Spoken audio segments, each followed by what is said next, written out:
Routh. I will just online is Commissioner Alvarado, and in person is Co-Chair Spivak, Commissioner Ames, Commissioner O'Meara, Commissioner Knowles, Commissioner Brannon, Vice Chair Pollack, and Commissioner Thompson. We will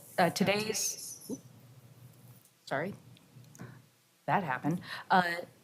Today's agenda, we're focusing on the Central City Code Amendments Project work session and hopefully recommendation. Are there any items of interest from commissioners?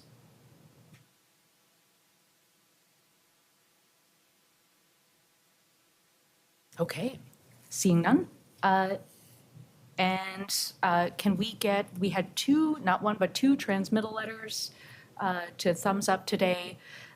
The Cesar Chavez street renaming transmittal letter. There were a few teensy smaller changes. One, there is, I think, competing histories of the street renaming, so we tried to do our best there. And one statement adjustment. Can we thumbs up? I'm good with it. All right. Okay. And the second state land use compliance project transmittal letter. It's pretty boilerplate. Thumbs up. This is Commissioner Alvarado. Yeah. I saw, well, maybe a typo. I think we're addressing the wrong council precedent in the dear council precedent. I have the wrong counselor listed as council president. Oh, that's important. Great. Pending making sure that we have the correct, any changes to make sure that we're addressing the right council president. Thank you, Commissioner Alvarado. And with that, would you thumbs up or, okay, great. Cool beans. That is a formal land use phrase. Great. And now for Patricia, Chief Planner for the Director's Report. Please take us away. Good afternoon, Chair, Vice Chairs, Commissioners. Patricia Diefenderfer for the record. I actually don't have a Director's Report today, but I was going to try to update the Commission on a date for the renaming, the Cesar Chavez renaming for council to have that hearing before council, but we have not gotten the word on that as of yet. So, but we do appreciate the speedy turnaround on that letter because we do want to be ready for when it is, there's an opportunity for that to go to council. So thank you so much. Happy to answer any questions if you have them. Yeah, Commissioner Knowles. I wanted to ask about the report that you're preparing for council for the work plan for the Inner East Side project. Has that been submitted yet? It has not. The deadline is right about now. We do need a couple, we're looking to have 3 more weeks to just finalize the report and appendices that are accompanying the report. So we do anticipate that report being disseminated, transmitted to the council and published on our website, and that probably in about 3 weeks' time. Okay, so it'll be published on the website. You'll circulate it to us, or I can, if there's an we'll find interest, yes, if there's an interest on the part of the commission, I can certainly do that. okay. Thank you. Awesome. Thank you. Any other questions, thoughts, comments? I feel like I asked that just as everyone was taking a bite. Okay. Awesome. We'll move on to the consent agenda, which is the minutes from our meeting on June 23rd. Do we have a brave soul who's willing to move? Move to approve those minutes. Thank you. And a second, Commissioner Brannon. I see Commissioner Ames just chomping at the bit. Oh. I'll second. Okay, Beat it's you a to race. it. Commissioner Thompson won. All in favor? Great. Okay. And with that, we are into the main event, which is the Central City Code Amendments Project. And with that, we would welcome Rachel Hoy, Troy Doss to lead us through the voluminous memo and amendments. And thank you for your work on all of that.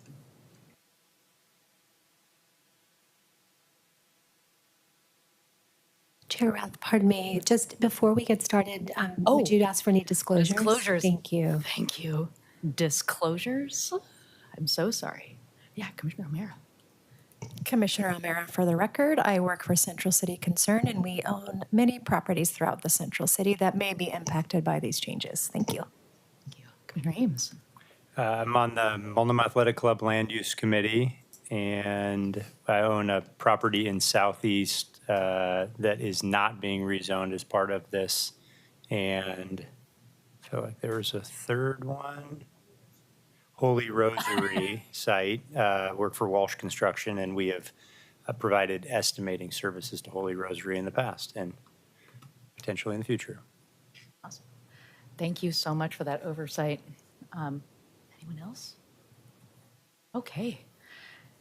And now, thank you. Good afternoon, Commissioners. Rachel Hoy, for the record. Nice to be here with you this afternoon. I think we're going to get the PowerPoint started.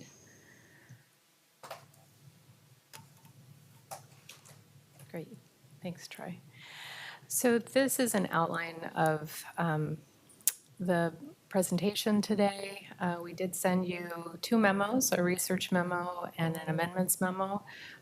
Quite a bit of reading, but it was an effort to respond to commissioner questions and help inform amendments. So our hope here is to go over some of the research memo and discuss some of those topics that specifically informed some of the amendments that are being put forward. We want to save some time for other research memo topics as needed if commissioners have questions. And then review commissioner and staff proposed amendments, vote on those amendments, have some commission deliberation and questions and answers, and then a final vote on the Central City Amendments project if we get to that point, and a discussion of transmittal letter. So the topics that we want to focus on more specifically with you are a review of the staff research that was done for the Central East Side, looking specifically at the 2 commissioner-sponsored amendments on the ground floor residential standards and maximum building height, and then staff proposed amendments for Governor Tom McCall Waterfront Park and the residential ground floor prohibition map updates. Next slide. And I think with that, what I will do, Troy and I are going to share the presentation. I'm going to turn it to Troy to get us started. Thank you. Again, for the record, I'm Troy Doss, Senior Planner on our Central City team. I'm going to walk you through some of the research that we've conducted following the last meeting on the Central East Side. So I want to start off with just giving an overview of kind of how we got to where we're at today. The Central East Side was a big focus of the 2035 plan. In fact, we had the Southeast Quadrant plan was entirely just that district. We spent about 3.5 years working on this. And I just want to walk you through that there was really a strategy to how we did the upzoning there, because it is an industrial sanctuary area, but does have some mixed use. We want to be mindful of what the impacts we have when we make these zone changes. At the time, one of the big impetuses for doing another look at that area was the Orange Line was coming into the district, so we had some big moves going on around the OMSI and the Clinton Station area. We want to see what we could do to support those moves. So if you look at the first map here, you'll see the pre-Central City 2035 map. It's EX mixed-use zoning primarily on the key main streets, so MLK Grand, Burnside, Morrison, and a little bit on 12th and 11th. The OMSI Station area and the Clinton Station area remain in an employment or industrial classification at that time. So through the 2035 plan, we chose to upzone those areas, as well as the area along Powell Avenue, which had previously also had an employment zoning. One of the things I would note too is it's hard to tell on the first map, but if you look along 3rd and 6th Avenue, there's kind of a series of what we would call broken teeth. There are places that had an EX comp plan designation, but were still zoned as IG1. We upzoned those as a courtesy just to bring them into conformance with the underlying comprehensive plan designations. So the idea here was that as we do these upzones, we wanted to make sure that we were in conformance with the Central City and the comp plan policies at the time, that we were working on areas that had the infrastructure capacity to handle that kind of growth. We were bringing in lands that were having a huge impact on the buildable lands inventory in terms of future industrial growth. And then we were pretty mindful about not displacing existing industrial businesses in those areas and really focusing on these major key development sites down the south end of the district. The policies that came along with this plan, the 2035 comprehensive plan was adopted around the same time as the Central City plan. So we were really trying to be cognizant of these overarching policies. So in providing industrial land that encourages industrial business retention and provides access to family wage jobs, particularly for underserved and underrepresented people. One of the things that's interesting about these employment industrial districts is there's usually a lower barrier to entry in terms of education and experience to some of these jobs, but still a fairly well-paying job. In the Central City 2035 plan, we also adopted some additional policies talking about how are these districts changing. So the Central East Side is interesting that you have these traditional industrial uses, but you also have a demand for these newer tech-oriented creative industries that are coming along that weren't envisioned when the original industrial sanctuary policies were created. So we're trying to capture that while also retaining the businesses that are there. So and another reason we're keeping these inner city industrial areas, so it's just Central East Side as well as Lower Atlanta, keeping them in that industrial classification is helpful because they contain a number of industrial services, wholesale businesses, and other things that really are benefiting businesses throughout the inner city, as well as the region. As we moved forward in this thinking in terms of this current project, we wanted to look at housing capacity, and increasing housing capacity was a big issue. We wanted to look at what's the role of the Central East Side in that. If you look at this map here, it's a little challenging to see, I apologize, but along the MLK Grand Corridor, you'll see there's a number of parcels that are highlighted in green.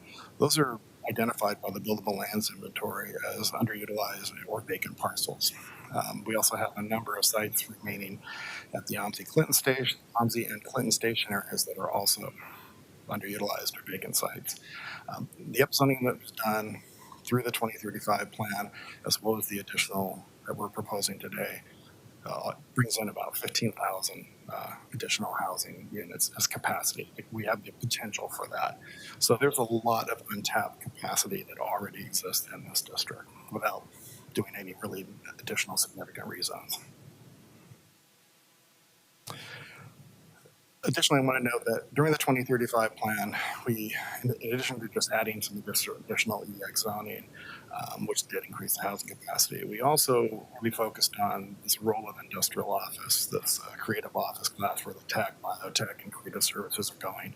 We increased the ability to do that. We expanded the area in which it could be done district-wide. So that added a lot of additional capacity for higher density employment in that district. We also increased the retail sales and service uses from a minimum of one use in 3,000 square feet maximum to 5,000 square feet with unlimited number of retail spaces within that 5,000. As part of this project, we've repealed some of the housing prohibitions we had in the district. There were some housing prohibitions south of the OMSI station area, along Powell Avenue. We've repealed those because the reasons for doing that initially were active heavy industrial uses. They're gone now, and so we're opening those up for residential use as well. We're also tweaking further the retail sales and service uses, so we're going from 5,000 to 20,000 square feet of retail sales and service per site. They're still limited to a maximum of 5,000 as a metro requirement, but we're significantly increasing the amount of ground floor activation that can occur through retail development in this district now. So going back to the last meeting we had our current proposals, which are the sites highlighted in purple, and then the requested through testimony upzones that are the sites identified in red. And one of the things we were asked to do is go back and take a look at the field conditions. What's going on these sites? Are there industrial uses there? Are these sites largely vacated? What's going on there? So we'll start with the Hawthorne-Madison corridor. You'll see in this area the number of industrial uses is quite substantial. There's a number of manufacturing and production uses still there. The majority of uses tend to be wholesale sale, and there are some industrial service uses as well. Not to say there's not some industrial office or other office or retail in there, and there's actually 2 non-conforming housing uses that are pre-existing there. But for the most of the case, they are industrial businesses that are there today. Looking at the area south of Clay along the MLK Grand Corridor, similar conditions. There's a number of industrial uses there, although it's more 50-50 in this area. A lot of the office uses here, though, I should note, are industrial office. They will fall into a commercial category, but they are industrial office, which is really specifically crafted for this district, for those newer tech and creative industries. And then lastly, we had these 2 geographies, one south of Yamhill, where there's currently a wholesale use that has to be upzoned to EX. And then north of Washington, we have a full block site that has a combination of warehouse and distribution as well as wholesale sales. And then there's one largely vacant lot that has a very small building on it that has a use that falls into the manufacturing classification. We've then reached out to our sister bureaus to find out what's the infrastructure capacity in these areas that are asking to be rezoned. So what we found is from a transportation standpoint, PBOT doesn't feel there's a significant impact on doing those types of upzones in the area. They're, from a transportation capacity standpoint, they seem a bit minor, so no significant impact. From a water capacity, the district has been plumbed largely for industrial uses. So it's been an industrial district for 140 years. So that's why it's done that way. They said, though, that upzoning could be done if the mains need to be upsized. They would just pass on the cost of doing that to the customer who needs the additional service. So it's not a deal breaker in that regard. However, when we get to stormwater and sewer, it becomes a different issue. So Bureau of Environmental Services, we're into One Water now. They look at the entire inner east side because they're looking at a watershed. They're looking at how the sewer and the stormwater is coming through that area. And they've recently done an analysis called the East Infrastructure Assessment Project, or Inner East. And they found that there are a number of constraints in there. There are known capacity issues that already exist. They're not as concerned from a stormwater standpoint because that can be handled on site and through various means. However, increased additional dense residential capacity is a concern for them because it could have an impact on the sanitary flows that are happening regardless of the time of year, and it's going to exacerbate an already overloaded system. So they were not terribly supportive of the idea of doing significant upzones in that area at this time. And then lastly, we talked a little bit about this last time. One of the things we've really been mindful of as we've gone through our past zoning efforts in the Central East Side is the impact of displacement through upzoning. From a buildable lands inventory, there isn't really much of an impact. We have a surplus of land there for additional growth in industrial uses. Our concern is the displacement of those uses that are already there. And so what we find typically is when we do rezoning, there's a significant increase for displacement. The property values go up higher. They now allow residential, higher density development. So the benefit of that towards maintaining an industrial user on site usually outweighs that for the property owner. And it's worth noting that a lot of these businesses, they don't own their own property. They're there, they've made improvements and investments in this district because it is an industrial sanctuary. And their intent was that it's probably going to be that way for a long time, so they didn't feel safe making those investments. But the reality is that they don't own it, and if the property is flipped, they're often displaced. So, and with that goes the family wage jobs that we were discussing earlier. So, kind of in conclusion on this one topic, based on the analysis we've just provided, we would note that the sites that are being requested to go to EX contain numerous industrial uses. The majority of the increased capacity for residential mixed use that we already provided through the 2035 plan just a few years ago remains unutilized.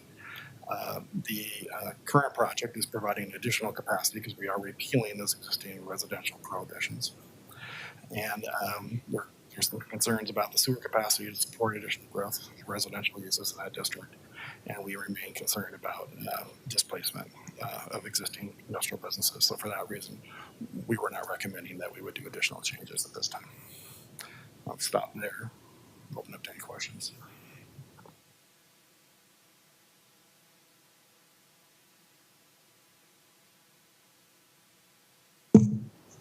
Thank you, Troy. The staff memo, it indicated that of all of the sites that we received testimony on to potentially be included in the upzoning, there was one that seemed like it might be the most appropriate to consider, and that was the one that's at Southeast 10th and Stark. Yes. Is there any reason why we wouldn't want to consider including that one? Because that was one that I believe we received testimony about. We'll go back to the map. Yeah, as noted, it's a pretty small, it's a single small manufacturing use there that falls into, I think it's actually an artist studio, but it does fall into the manufacturing classification. So that was one where we thought the impact on that is minor compared to the other larger geographies and larger businesses that are being considered. Okay, it's an artist studio, you said? I believe it is. Okay. Thank you.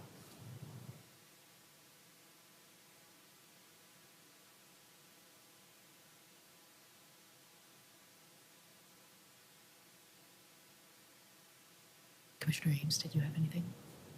Okay. Commissioner O'Meara? Okay. Okay. All right, well, I'll move on. Ground floor residential standards. Now, there's going to be an amendments that we're going to be discussing later in this presentation, but for now, just as a reminder, Commissioner Thompson asked that we look at considering the recommendations from the Design Commission to change our proposal. So in a nutshell, what that would do is it would require at least one main entrance that's a street-facing exterior entrance per unit, and that the setback would, the entrance would be set back and accommodate an outdoor entry area or porch. So we're also going to discuss, and I'll walk you through a little bit of why some additional changes to the maps of where the prohibitions exist. But I don't know if you wanted to say anything further, Commissioner Thompson, on this one. I don't think I have too much to add to the what I thought was pretty compelling testimony and graphic exhibits that were brought forth by Chandra from Design Commission. I think the imagery that she shared in particular of successful ground floor residential and less successful and the impact on the urban realm, that's really what has motivated me to want to make this amendment. So yeah, that's it. Okay. And when we get to the full amendment section, we'll actually pull up the full amendment so that we can go through that with you together. And as a reminder, where those prohibitions currently exist, so the map on the left here is where the existing prohibitions are in the zoning code. This project was proposing the map on the right, which reduced the number of those sites that are in the retail core, extending from the traditional retail core through downtown and then into the Pearl, as well as a number of streets in Old Town Chinatown.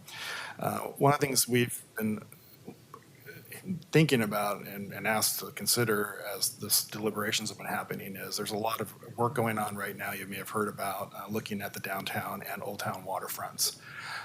And one of the things that was pointed out to us is that Second Avenue as well as Pine and Salmon are very key retail streets currently. They have a historic retail fabric on them. Those are areas that have been suggested that maybe we do either keep or place a prohibition on new residential development on those streets. But we'll come back to this in more specificity when we talk the amendments. Is there any questions on this before I continue?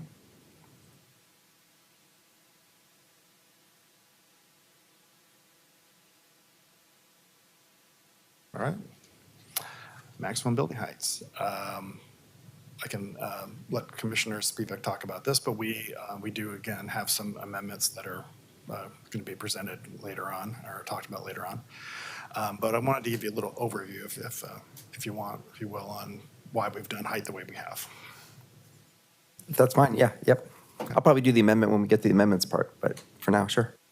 So we have policy guidance that really address this. There's a number of central city and compound policies that talk about why we use height and shape for massings to shape the skyline, to provide transitions to neighborhoods, to maintain the established form and historic districts, and to provide general light and air to prevent canyons of development occurring in these denser environments.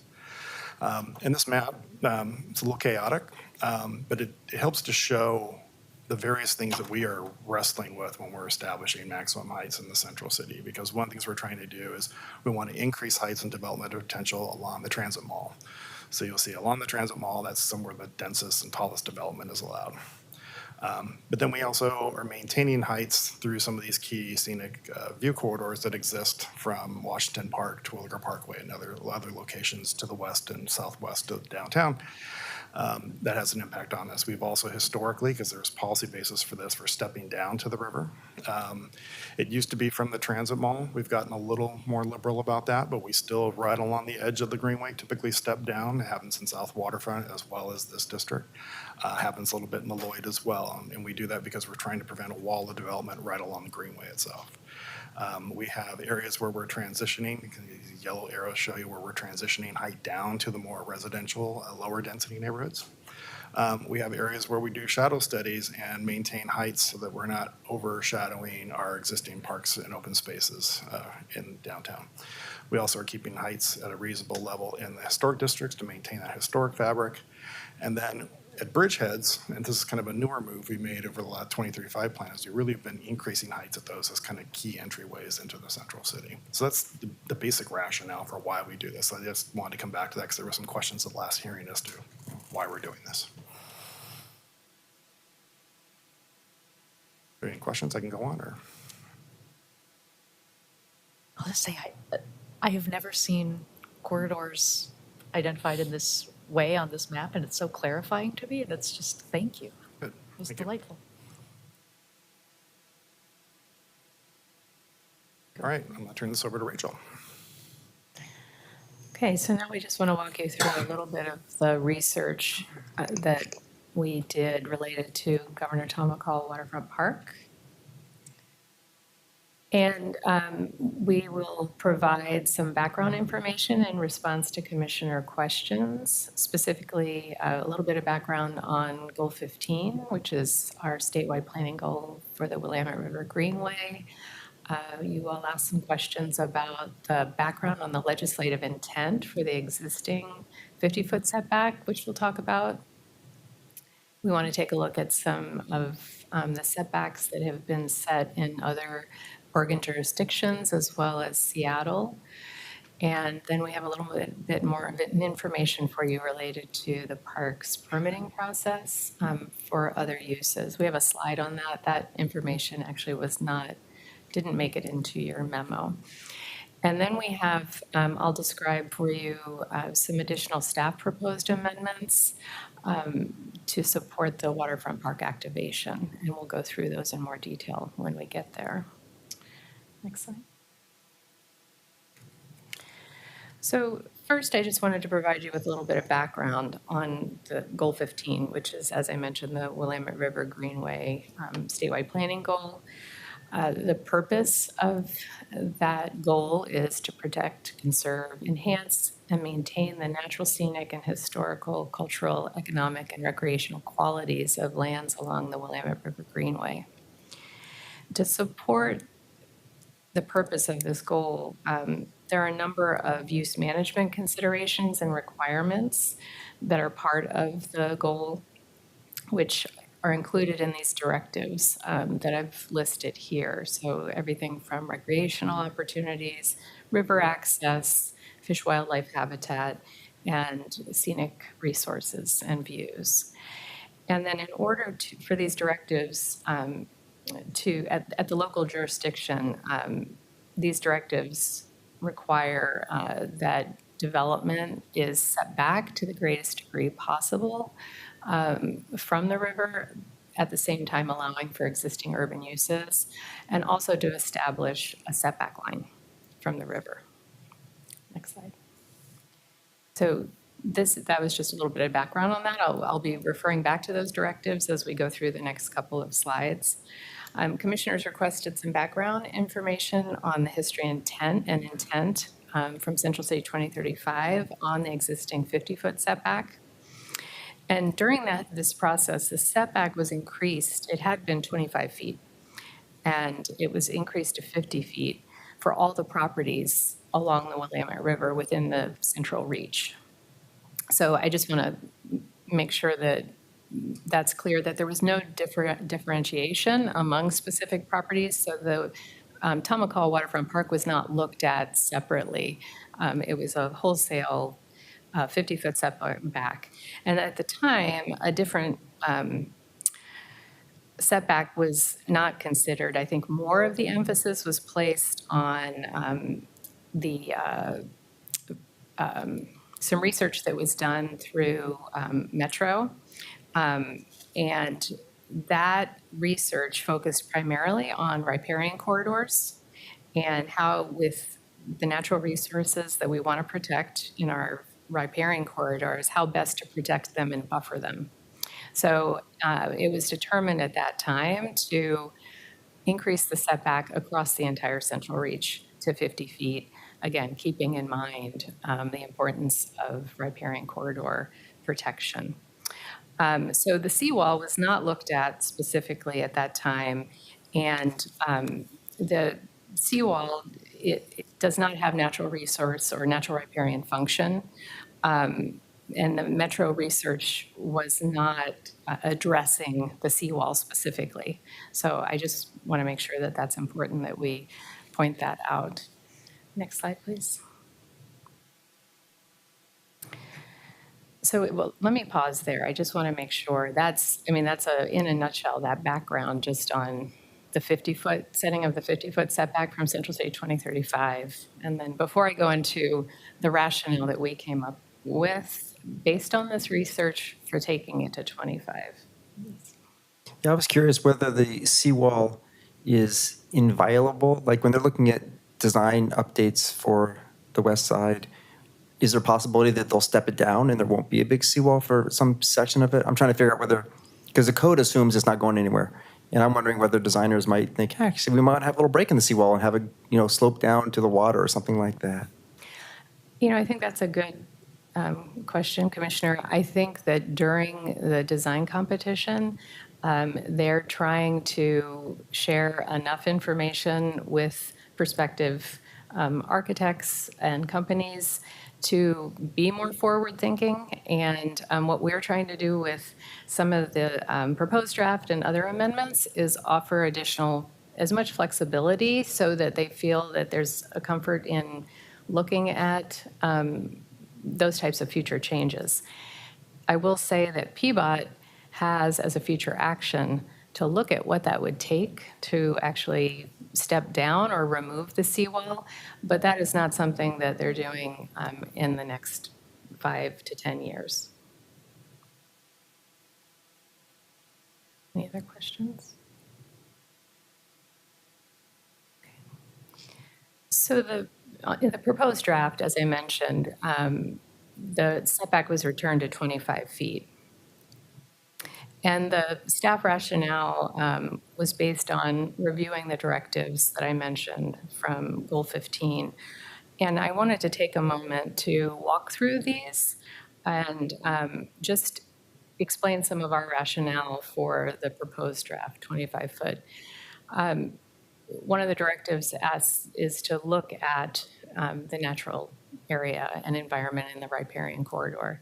In this particular case, in Tom McCall, the seawall has a low natural resource value due to the hardened character of the seawall, and it lacks the riparian function that was highlighted from the Metro analysis. In terms of recreation, the current trail along Waterfront Park ranges from 15 feet to some areas where it extends to 25 feet, where there's some outcroppings for benches and other paved areas. So the trail fits within that space. And from an economic standpoint, during Central City 2035, there was a small amount of retail sales and service that was a part of that project to allow for increases in small retail spaces within the park. Next slide. And then in terms of the goal 15 directives, to the two remaining ones in terms of preserving scenic resources and views. This map shows there are 8 along the full extent of the park.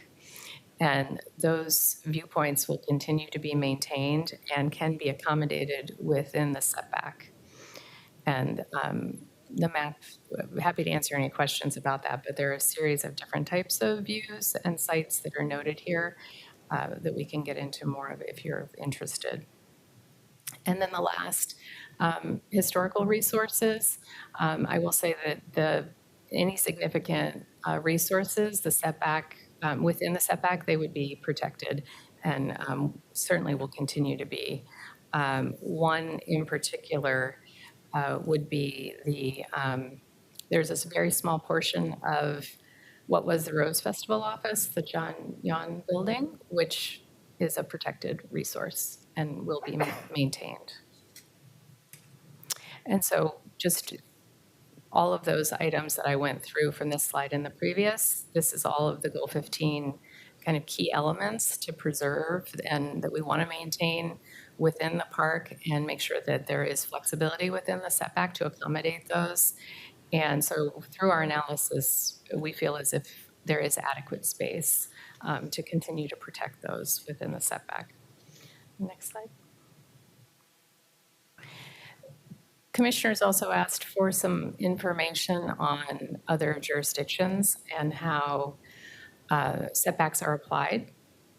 So we looked at a number of cities within Oregon, and one point I just want to make is that the goal does not provide us or any of these jurisdictions on any specific guidelines on a minimum setback. So that's really up to each jurisdiction. And what you'll see in this table, and as you read through the memo, the setbacks can really vary anywhere from 15 feet to 100 feet and more. And it really depends on the context. And I think one example that I wanted to point out here, for example, in West Lynn, they do have areas that are 15 feet. However, the setback can be much larger if it's a designated habitat conservation area where there are medium to high ranked resources. And in this particular case I wanted to use that as an example because the seawall in waterfront Tomahawk Park is a low resource. So if I were to make a comparison, West Lynn, if it's a low resource, probably has places where they've applied the 15-foot setback, and other places with medium to high, which it could be much higher. The other thing, commissioners asked for what Seattle does along the waterfront. So we did take a look at Seattle's environmental code. There are lots of different layers. So this is just, there's a little bit more information in the memo, but to explain that generally we found that the setback in Seattle along the waterfront is 35 feet. That's measured from ordinary high water. So water's edge, 35 feet back. And there are many cases where if something is water related, water dependent, it certainly can be in the setback, and they've made exceptions for other types of recreational and public access activities for smaller setbacks as well. Next slide. And so just a little bit more information. As I said, this wasn't in your memo, but there had been some previous questions from commissioners about if there's future development that is non-river related, river dependent, but that complements the park, development in the park, what other safeguards does Portland Parks and Rec have to make sure that these are complementary? So Parks has what's called a non-park use permit. And, while this permit, it is guided by a number of policies that Parks has to consider the highest and best use of the parkland and recreational use. So that is something that, as I was reading through a couple of the key policies that inform their park use permit, I also was informed in talking with park staff that there are guidelines for commercial development that have been in place since 2016. And those are even more specific that actually look at that through a lens of public access and recreation and complementary activities for any sort of development within the park that is potentially a non-park or commercial-related development. And they most likely would also require a development agreement that they can place conditions on, and at any point could revoke those permits as well if there are if they have concerns with that future development. Let's see if I think that that's all I wanted to add on this particular note. I mean, before we would go forward, I just covered a lot of topics there related to Waterfront Park. I wanted to take a pause to see if there's specific questions. Did you find out what the ordinary high water mark is at the park? The ordinary high water mark at Tom McCall Park. So I can, if I may, Jeff Cottle, our environmental manager, it may be good to just explain between ordinary high water and then how we set our setbacks at top of bank. So I don't know, that might be a good distinction to share as well.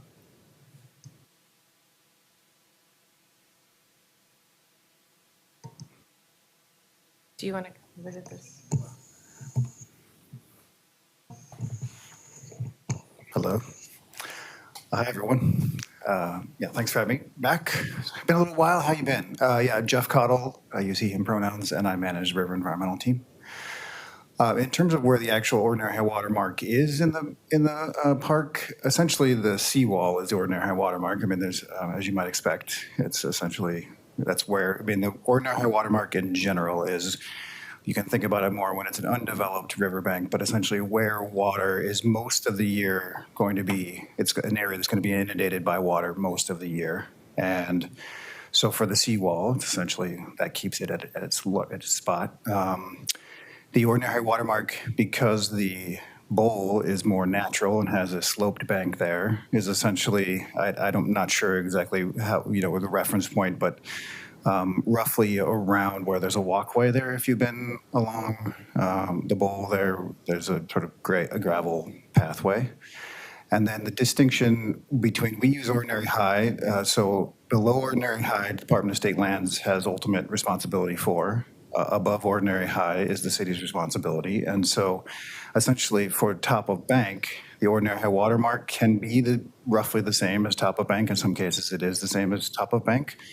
But basically the measurement is top of bank is you start at ordinary high and you move landward. And essentially, without getting the details of our kind of technical determination, it's the first sort of flattening within 50 feet of ordinary high water. So if it is a sloped bank, often the top of bank will be further back until it starts to flatten out there. And so we would apply a setback to that top of bank, whereas like, for example, with Seattle, they apparently use ordinary high.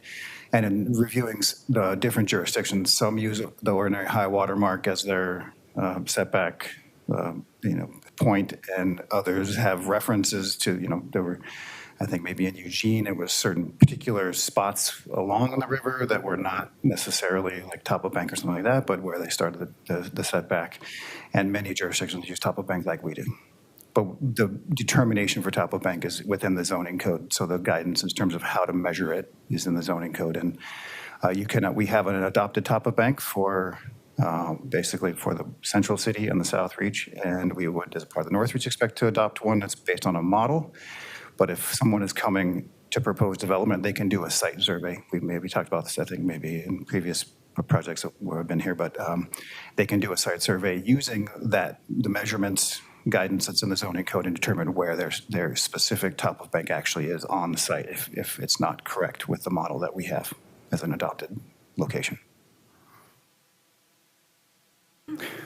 I was expecting more like 18, which is kind of used Oh, in this area. yeah, we don't deal with, I don't know, remember what the number is for ordinary high specifically, yeah. Yeah, it's listed on a lot of Portland sites, but if you make a setback from that, 25 feet from that is, you should define the setback to include that as part of it, whatever it is. I think right now you're saying go back to 25 feet, but, From top of bank, yeah. okay. Yeah, so the reference point wouldn't change. The current reference point would be the same. We would just modify it to where it wouldn't extend to 50, then extend to 25.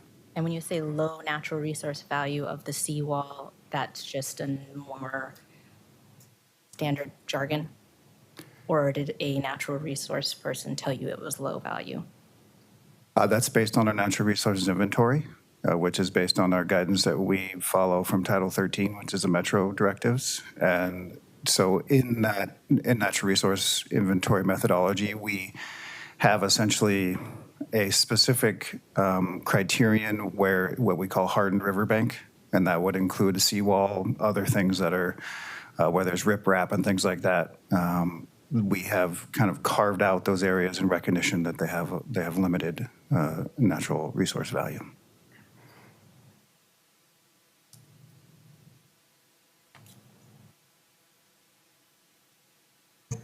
From the memo, it looked like there was a staff amendment to reduce the setback along the seawall from 25 feet to 15 feet. Are you getting to that later? Or, okay, I will defer my questions to that time then.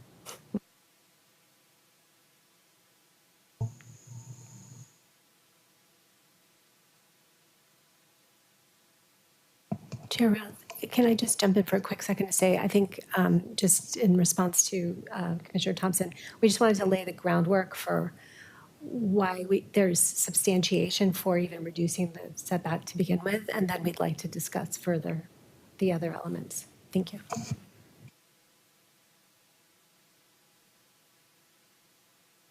I guess this is sort of a big picture question because the city just announced a competition for designing this space.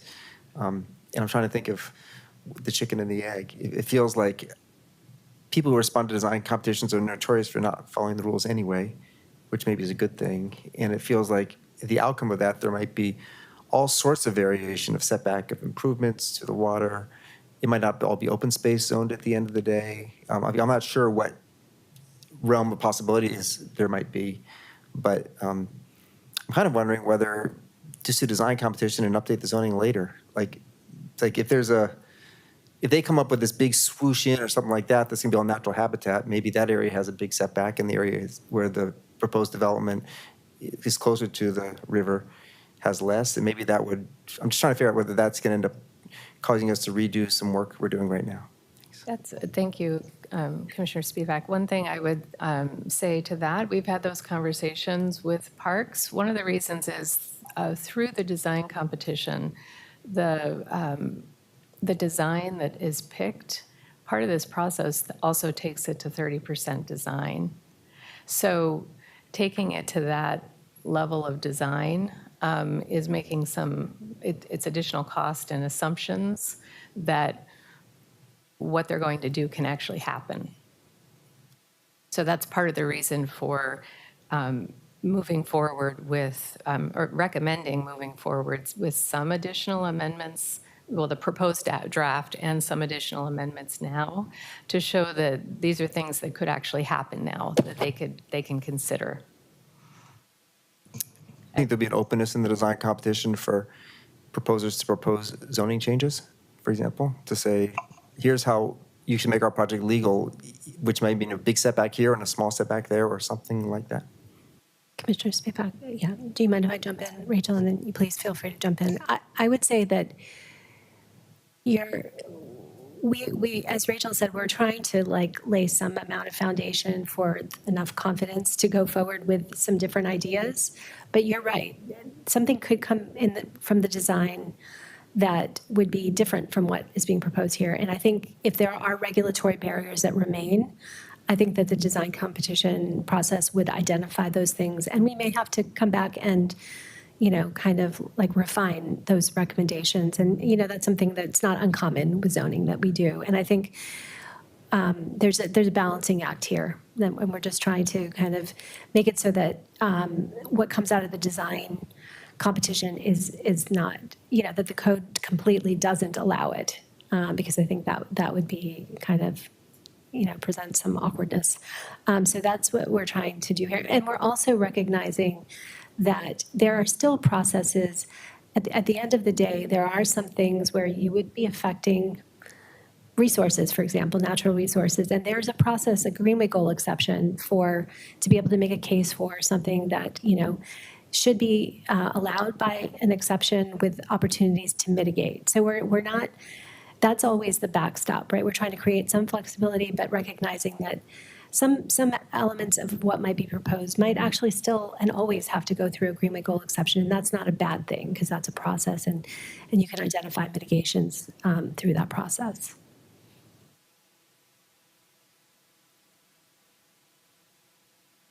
To follow that up, how much of what we're talking about with setbacks and uses would be, could be part of a river review if somebody wanted to go that more discretionary path? Because then you could modify quite a lot, right? Actually, Commissioner Thompson, that's a really good point. And when we get to the amendments, the specificity of those amendments 5 through 8, there's actually a new process that's proposed in there that would allow for, I think, generally what you're describing, and we can talk about that in more detail. But actually, I think I'll step in. So the setback, for example, is not subject to river review. So that's a set. We determine what the setback is, the requirement is. And so the only thing that what Patricia was referring to is we are adding a process by which you can say it's something is river dependent, river related, because we allow river dependent, river related uses in the setback. So that the distance, the setback, you can't, the PP&D doesn't have the ability to modify that. What they have the ability to do is determine whether something you're proposing is river dependent, river related. And right now, we'll go into the details. But so right now, it's sort of outside of the river review process. And what we're saying is let's bring it into that as a part of one of the amendments. But the question about a setback is not a discretionary one. It's a set distance. Yeah.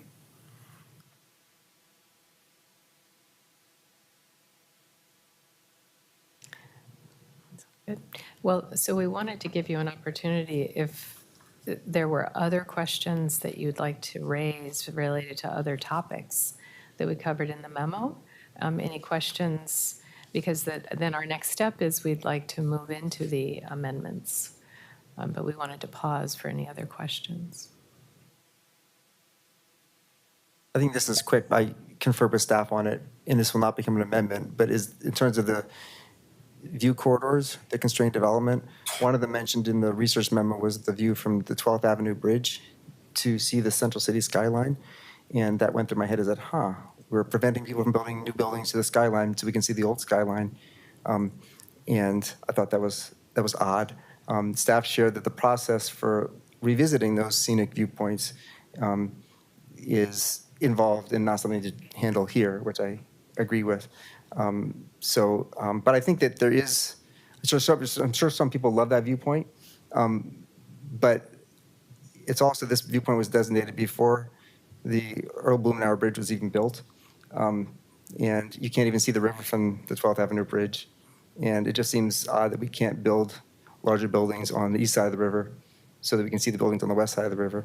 So I'm sure there's someone who'll give me a counterpoint to why it's more important to have that scenic corridor there. But I hope that discussion comes up, because each of these view corridors constrains significant amount of developable land in our city. This one's one of those. So I hate to be contrarian. We want contrarian here. And we're not going to resolve this here. There is a reason why we chose that one over Blumenauer. And Blumenauer was coming together when we made that assessment. It's further to the west, and so that view corridor opens up more. So at 12th Avenue, it actually narrows the amount of area that's impacted by those height provisions. One thing we also did is we shifted it just slightly to the southwest, because we were trying to make sure we weren't limiting some of the development potential on some of the more developable sites that are in the Lloyd district, whereas on the ones to the south, they're typically in industrial zoning where you really wouldn't have much of an impact on height anyway. So it was, that's the reason why we did it. Yeah.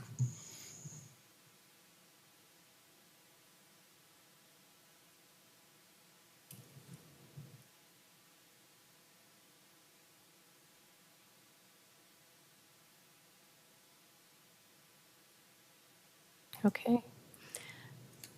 So we will move into the commissioner-sponsored amendments first.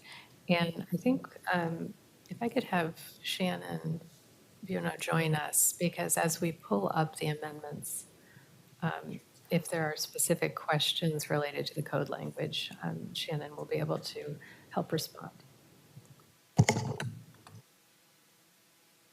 So the first, the two commissioner-sponsored amendments, which we spoke about very briefly, we're going to have an opportunity to look at these both a little bit more closely. So there's the ground floor dwelling unit standards and a bonus height, an unlimited height option in the height standards for the central city. Next slide. So this is just a quick a recap on the amendment number 1. And I would like to maybe just turn it over to Commissioner Thompson, if you would like to, you did share a little bit already. I think if there's any other thoughts that you had as we look at, this is basically what the Design Commission had presented in terms of testimony. And so we've prepared an amendment that does include all of these elements. Yeah, I mean, we've talked about this previously as a group, and I think, what I've heard from staff is that the setbacks and the required outdoor area are not really a concern at all, and staff's pretty supportive of that. But that there is a perceived trade-off with the requirement that each unit have an exterior entrance and some of the implications that might have for flexibility or specific uses like transitional housing, accessible units. I hear all of those. I do think that there could potentially be some trade-offs. We have a number of sites that have pretty steep slopes across the course of a building. And so if you're looking at accessibility, you might be sort of limited on where you could locate those along the block to have that at great condition. I personally feel like the activation and the long-term flexibility provided by those entrances is worth the trade-offs. And so I'm still supportive and advocating for the full Design Commission recommendation to include those, but would welcome thoughts from other commissioners. Thank you, Commissioner Thompson, for this amendment. I just want to make sure I'm clear with this change. We were looking at ground floor residential that could not be exempted from individual entrances, right? So this would be going back to what was originally in the Central City Code, essentially. With the update, we were looking at not requiring individual entrances to units. Is that correct?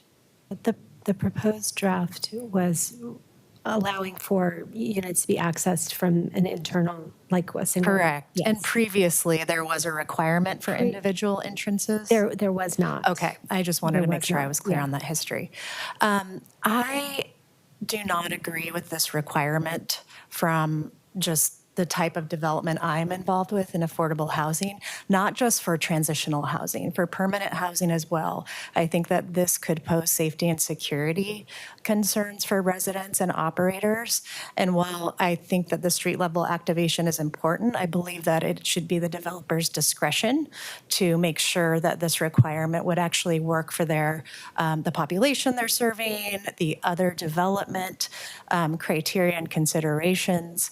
So I do not agree with this being a hard and fast requirement. I think that in certain developments, it does work and it adds to that street level, but in others, it could actually pose a safety and security risk. So those are my thoughts. I do appreciate you bringing it forward. I have a question. Is there currently, I should probably know the answer to this, but is there currently through the design review process, is there a means to waive that? There's a modification process that they can request and could go through, yes, to to not do that part of the standard. Could you talk about what would be involved with that? Is it a lengthy process? Does it involve additional fees? What would that And look it's like? part of the review. Sure. And on the fees, I'm not sure. I think they combine it with the actual design review, so those modification fees are waived. But you have to either meet or better meet the purpose statement. So staff refers back to the purpose statement and considers that request for a modification. Do you have anything to add to that, Troy? No. Vice Chair Spivak. Or, I'm sorry, is there Vice Chair Spivak and then Commissioner Knowles? I have a little concern that if you're going through a discretionary process, sometimes the projects most likely to be blocked are those that are affordable housing with special needs. So I have a little bit of those projects sometimes get more attention. But it's nice that the process is available. There's a little bit of an accessibility issue too, when there's a sloped sidewalk. I think that if you can have internal entrances, you can have accessible entrances to every first floor unit versus only one or none of them if you're going from the sidewalk up. It's not a huge issue because these buildings will have elevators anyway, so other floors will have accessible units, but a ground floor accessibility is, I think, in here as well. I had a couple questions. One is, I know this is theoretical, but there's discussion about waiving design. Well, the Design Commission put in their letter that one reason this is important to them is because of the prospect of waiving design review downtown. It makes a difference to me whether, would waiving mean, if staff knows, just you don't have to do anything, or you have to go to a points-based standard system like we have in the mixed-use zones, where you have to sort of earn through a standards process, you have to do things like taller first floors and building articulation, things that are quantitatively measured as an alternative to design review. Does anyone know on staff what approach? I can speak to that a little bit. I think you're right. We're operating in a space where there's some other, it's undetermined exactly what's going to happen in terms of design review. But I think the study that was prepared by the Bureau would contemplate that if there's a period of time where design review is paused, then projects would have to comply with and default to the standard requirements that are found elsewhere in the city. So to the extent that any of the things you just described are those standards that a project would have to comply with, and they would have to comply with that. And maybe if I could just make one other note, I think in the vein of, a future in which we're going to be looking a little bit more at design review and potentially exempting additional things, maybe longer term, from design review. I just wanted to point out that one of the things that could come to pass is that there could be projects that would otherwise be exempt from design review that wouldn't necessarily have an avenue for modification because the modification is done through the design review process. So there's a little bit of a catch-22 there. And, there is the adjustment process, but we'd have to consider whether this would be something that would be an adjustable requirement or not. So there's a few different factors to consider. Well, it helps me under. In this case, though, these standards that we're proposing, whether it's what's in the proposed draft or as amended, allow for an adjustment or modification through design review already. Okay. I was trying to get at if the standards for ground floors is only what we see in this, currently in the central city. It sounds like the answer is no. Even if design review is removed, there will still be some level of point earning standards that we vetted heavily in the mixed use zones, but we would be applying something like that downtown, which gives me more comfort that we might not have to require individual entrances because there's other ways to get to an active ground floor that's captured in the points system that will be imported from other parts of the city. Last question I had is on the 36 square feet. I sort of had two different answers from staff, so I don't know the answer at all, but unobstructed outdoor area is not really defined in the code. And unobstructed makes me wonder, does that mean no fence, no 3-foot hedge? The requirement is to have it be, I know this came out of their letter, not from Commissioner Thompson, but there's an L2 landscape standard required in these yards. So that's a 3-foot hedge you can't walk through. That seems like an obstruction to me. So I don't know exactly what unobstructed outdoor area means. And I'm guessing that if someone has to maintain that space, there might be a desire to put some sort of fence so people don't just like move into the front yard. So I think if we're going to do this amendment, we should have some better definition of that word. Thanks. And just to be clear, I'm Shannon Buno with the City Bureau of Planning and Sustainability. The Design Commission's proposal included a few more words after the 36 square feet. It said to accommodate a usable porch, which is not clear and objective. So I cut that out.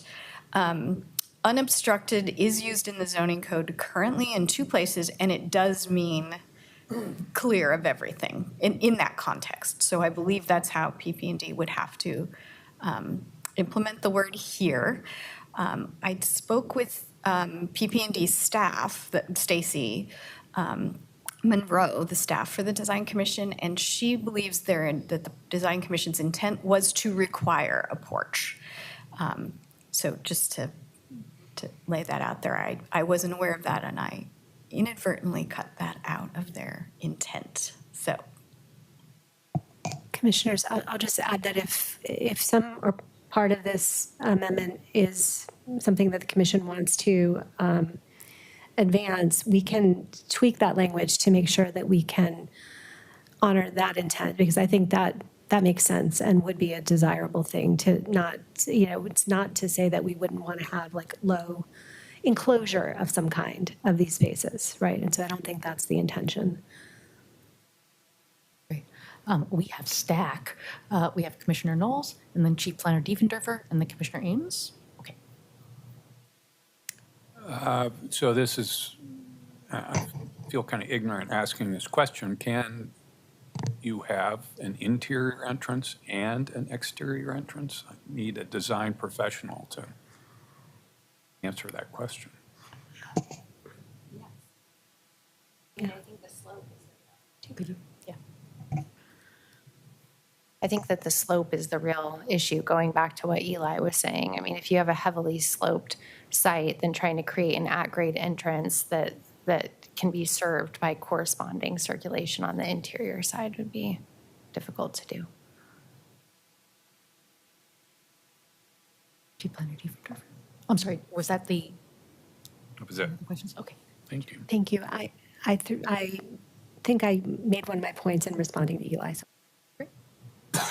So again, maybe I'm a little ignorant about this, but and I don't recall in the design review in Chandra's presentation, but what's the reasoning behind prohibiting interior main entrances so that it's not as active on the ground floor? Is that what they were going for? That the idea that if you had interior main entrances that people wouldn't use the exterior main entrances? Or I guess that part's a little unclear. I think it's just the lack of activation on the street. I mean, there is there can be a sense of safety or security on the street in the urban realm when it feels like there are people and there's active frontages and there's doors that somebody could come out of at any moment. You know, there are homes instead of just a wall with windows that, if we're being honest, even with the setback, people are probably going to have their shades drawn much of the time. And then in effect, it's just a dead zone. It's kind of a wall. It doesn't create that same sense of feeling on the urban side. And I think the trade-off to Mary Rain's point is that the people in those units might feel less secure. Like, what if my, kid goes and opens the door and then they're just out here, on whatever street, or concerns about security breaches. So I understand it both ways.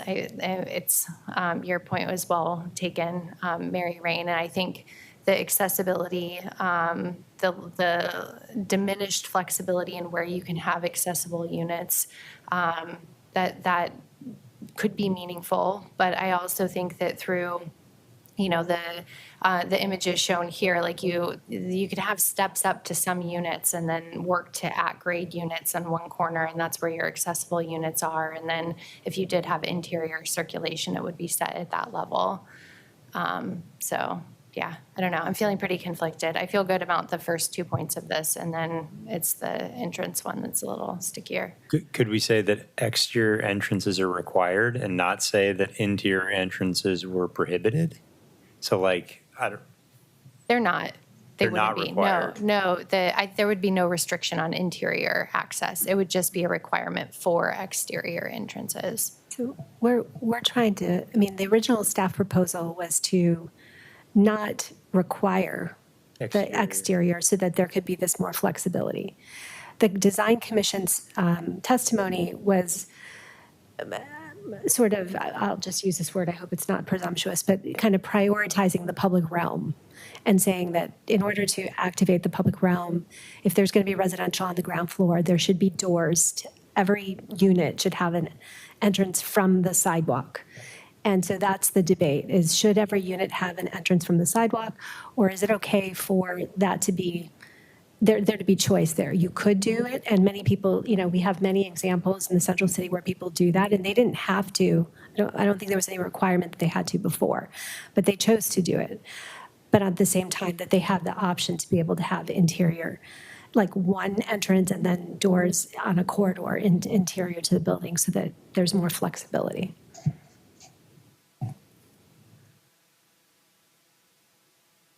Commissioner O'Meara, for the record, I would also appreciate clarification on the setback area. If we're saying it needs to be unobstructed, is that not landscaped? I think maybe that was your question, Commissioner Spivak. Because I would be supportive of a landscaped buffer requirement, right? That could bring some activation and life to the street level and provide a bit of a barrier. But when we say unobstructed, it's unclear to me if that could be landscaped and if it could be programmed as common area, for example, for the tenants, or does it have to be associated with each individual dwelling unit? You want to take that, Shannon? So unobstructed does mean nothing. There is already baked into these standards a requirement for a landscaped area, so. Can I just ask, would it be, if we wanted to write it so that there could be some, like, level of the L2, where you can have like a 3-foot or 3.5-foot enclosure of some landscaping enclosure of some kind, we could, that's something we could additionally try to add here to be clear that that would be allowable, correct? Yes, it's already there. It's It already has to be there. set back 3 feet and not more than 12 feet, and whatever the setback area is has to be landscaped to L2. That includes the, like, taller landscaping at the perimeter, if you wanted to enclose it a little bit. That's a minimum, so they could Okay. do more. Great.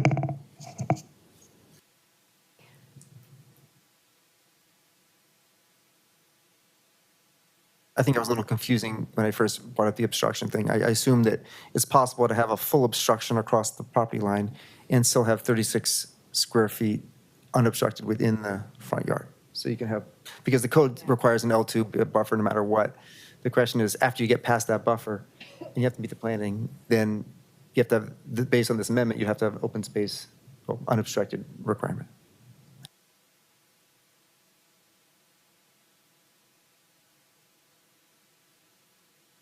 Do we get there if we remove unobstructed?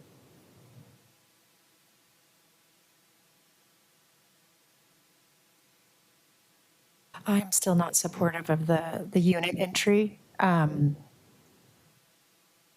still have a bit of a question of the, I understand now the sequencing as Commissioner Spivak described it. I need to think about it. Okay, Thank you. great.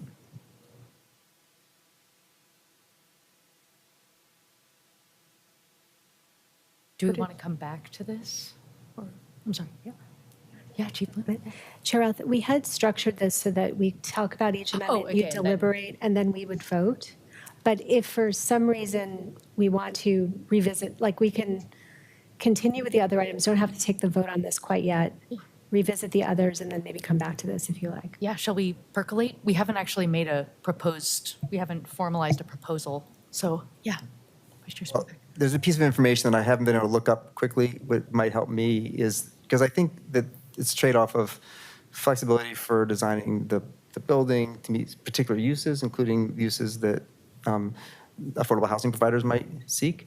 And then there's making the first floor particularly have a strong public realm component to it, more so than just a bank of windows. So the price that I'm trying to get would be useful for me to understand is in the points-based system, which has been many years since I've looked at, I remember that there's some requirements on that first floor to earn the points. And I'm wondering, I think if this project under today's rules, you have to go through the design review. The design review is going to look at the first floor of this building, and they're going to scream if it's just a series of blank windows, right? It won't. It'll have to go through their threshold. If design review is lifted, I'm trying to get my head around, are there some protections through the point system, the standards path, that would get me comfortable that it won't just be a bank of windows, that there'll be some articulation of the building, there'll be some minimum heights, there'll be something, maybe a little overhang during a portion of it. I remember these things coming up, but I'm not fresh on that list. So if one idea would be for us to move to other things, that would help me figure out my initial thinking on this is that maybe go for the 7 foot, but not the exterior entrance requirement. But if there's really no protection in that part of the code, I might flip. So I think just to clarify, so if your point on that design commission, so if this is reliant on not going through, seeing design commission and going through a review, that's the reason for putting this standard in place. There's not a point system that would apply inside the central city. There's a central city fundamental design guidelines. So there's guidelines that apply, and then there's this proposed set of standards. What I'm hearing is that if design review is removed and we don't have that way of. So it's a combination. No, what we are talking about is having the citywide standards apply. So that is a true statement. That is one of the options that is being investigated. But the idea here was to put some very basic minimum design standard that projects would have to adhere to, regardless of whether they go through design review or not. That's a clear standard. And I think maybe, I don't know if I'm missing the point here, so maybe I could just clarify really quickly. Can we bring back, okay, maybe this is fine. But the two provisions that are related to the front yard that were proposed by the Design Commission and that are being advanced in this amendment potentially, to me, I thought those do provide that minimum basic requirement that you have at least some kind of landscaped area that can function as a usable open space. You mean in the proposed draft? Yes. Yeah, I agree. I think that the proposed draft, I think. And all that the commissions, I believe, and somebody correct me, but all the commissions, the Design Commission's testimony is doing is expanding those dimensions, right? So that is the basic, whether it goes through design review or not, that's the basic minimum that they should have to comply with. And that's intended to try to address this issue of, you don't necessarily have front doors, but you at least have something that is, both creates a little separation from the sidewalk for the unit, but also does something to enhance the public realm a little bit. Yeah, the Design Commission's proposal increased the setback for the entrance. So the standards say set the building back 3 feet, but not more than 12, and the entrance back 6. Design Commission wants the entrance back 7, and they want a porch, which is the problem with the unobstructed language. Right. That's what their intent was. And to And a front get door. rid of the standards that would apply if there is no entrance on the front and say you must have an entrance on the front. But the proposal does have standards for if there's no entrance. It does. Right. Currently, the proposed draft. Yeah. Yeah.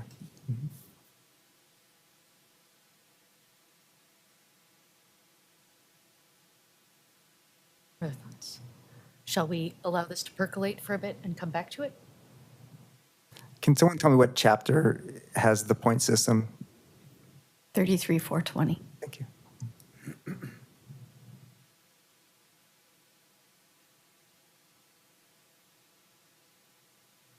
Okay, shall we, does anyone want to make a motion now, or can we come back to this? I think we should come back to it. Great, thank you. Please, let us percolate and move on. Great talk. Okay, so the next amendment is, amendment number 2 is, are you having to stop sharing and reshare? Okay. The next amendment is sponsored by Commissioner Spivak, and it's a bonus height amendment. And just by way of introduction, it is it's an unlimited height track. This is what we're suggesting is a 2-track height system, bonus height system.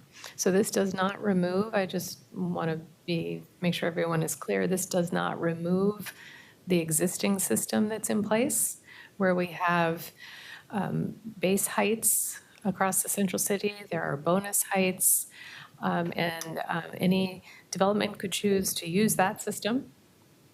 And then this is track number 2, which is the amendment that Commissioner Spivak is putting forward for unlimited height. You can't mix and match. It's one or the other.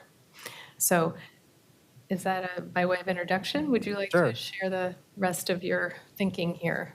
Certainly, yeah. So we had some testimony to see what would this project look like if it went further.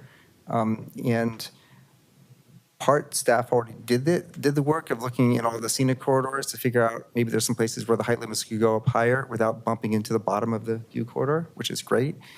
And looking at those maps, I started looking at the negative space and thinking there's a lot of the central city that has no view corridor at all. Maybe there'd be a place that we could go higher there. The Pearl District, as we had testimony from in McKenzie, was that they've already experimented with this. They have sort of a building type where you can go up 10 stories, and then you can narrow it up to a 12,000 square foot footprint spire that goes higher than that. And it's been done a couple of times. And that's one way to allow massing up to a certain height, so you're not shading out too much stuff around it and then getting smaller for the rest of the building. And so I thought, well, if we're going to, it also testimony that other cities are dropping height limits. So one of the constraints downtown is FAR. This proposal would not change how much FAR you're allowed to, you have in all the central city. But it would prevent someone from doing something like a big pink building where you go, 30 stories up and you fill it up, all the floor area all the way up. Floor area ratio is more likely to be maxed out for office space, but for residential, you don't want to have that much space anyway. You want to have more views, so smaller floor plates. So the proposal I worked with staff to do is to allow, exclude certain parts of the city, historic districts, view corridors, and then a few parts of the city where heights have already been heavily negotiated, South Waterfront, North Pearl, and the River Place. But the rest of the central city allow, as long as you meet the FAR bonus, you have to earn an FAR bonus through affordability. As long as 75% of the floor area of the building is residential use, this is for residential intent. And then basically say if this is drawn from the Pearl, if the building's taller than 175 feet, the floors of the building above 100 feet must be no more than 12,500 square feet each. So you get a narrowing. And then to put in some, borrowing from other parts of the central city code, some requirements to do shadow analysis if they're within 200 feet of a, where's this one? Oh, there's areas in the city where shadow analysis is already required. That would be expanded by 200 feet because these buildings could be taller. So you have to do shadow analysis in larger areas. Also, there'd be a requirement to do shadow analysis abutting residential areas, like on the edge of the central city. You have to do shadow analysis there. And there's also a requirement we put in here, if you're within 500 feet of a residential zone, you have to do shadow study, and then there's also a requirement that you're within 200 feet of a, I'm looking for the parks thing in here. North and South Park. Oh, yeah, North and South. There's 200 feet for the parks, open spaces in North and South Park blocks, and then 400 feet for Tom McCall Park. Thank you. Yeah, because there's already some, in the Central City Code, there's some policies around protecting parks from shading. So that would require shading analysis. And the idea being that these buildings, where you put the tall tower, you have some latitude where you put it within the site. So you could put it at a location to not shade an abutting open space or residential zone. I don't think we put this in the code, but I would personally recommend that if there is design review waived for the Central City, that we not waive it for buildings that are over the maximum base height. So these buildings would be, I would propose that they be subject to design review, but that's not in front of us right now. That's like a future project. So that was one idea of how to go high and try and respect the existing boundaries and be neutral in FAR in the Central City.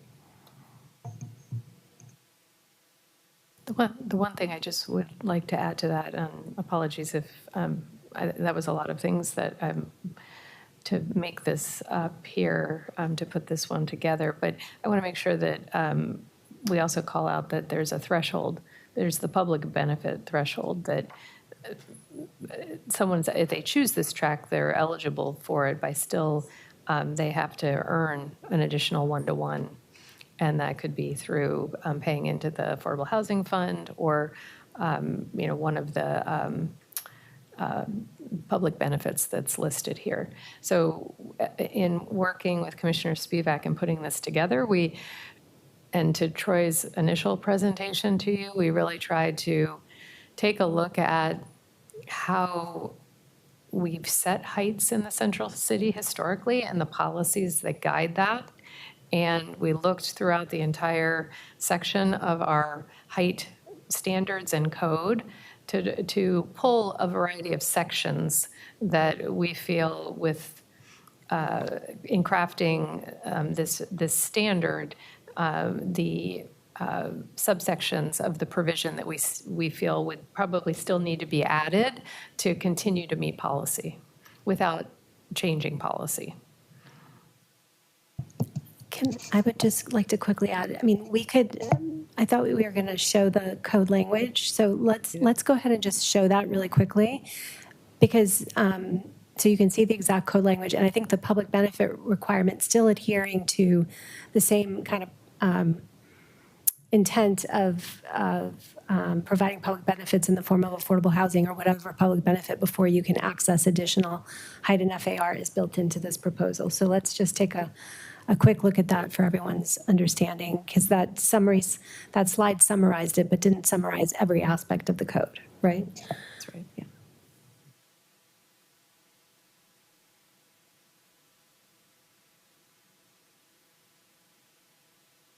Rachel, will you walk through it, or somebody would just walk through it really quickly? Of course. So everything in gray shading here, this lays out the two separate sets of height standards. And as I mentioned, you could choose one or the other. The unlimited height, if you were to choose that as the track, this is the C, lists out the areas where you would not be allowed to do it, as Commissioner Spivak had highlighted, the historic districts, view corridors, and then there are a couple of key areas that already have very specific height provisions, so it would not be allowed in those areas either. Let's see, the next is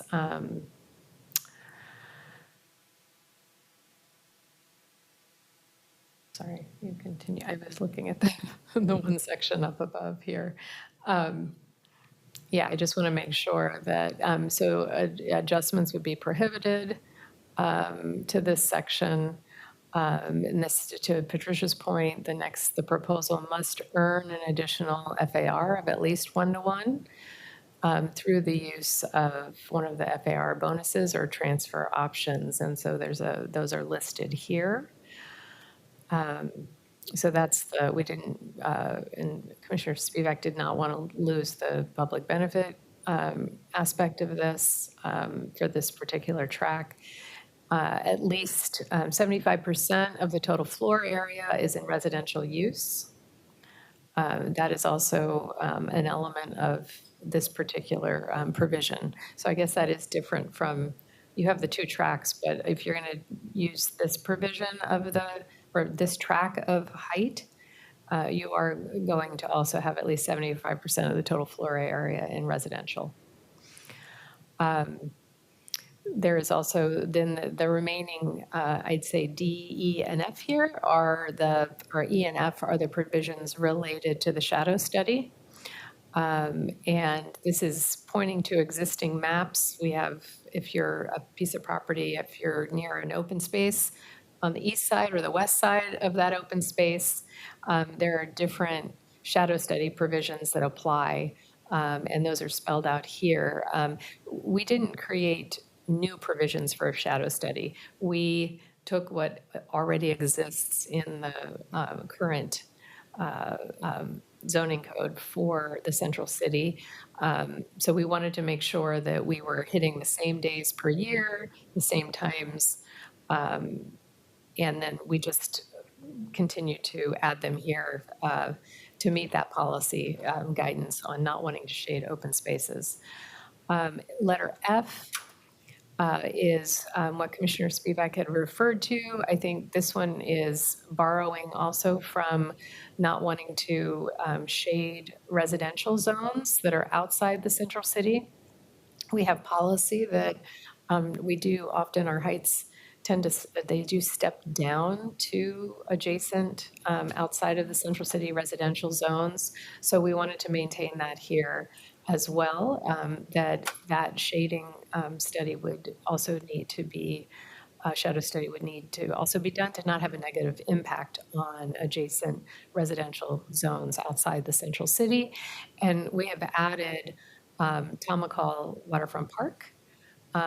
We, in talking with Commissioner Spivak, realized that if in taking advantage of an unlimited height provision, and if we had a number of buildings that took advantage of that, that were, let's say, around the area of Morrison Bridgehead, where we have a lot of underutilized, underdeveloped properties, we also feel like it would be important to take a look at what is happening along Waterfront Park and not having a negative impact on the park itself. So that's an additional provision that actually does not exist by adding Tom McCall into this list. And I think that.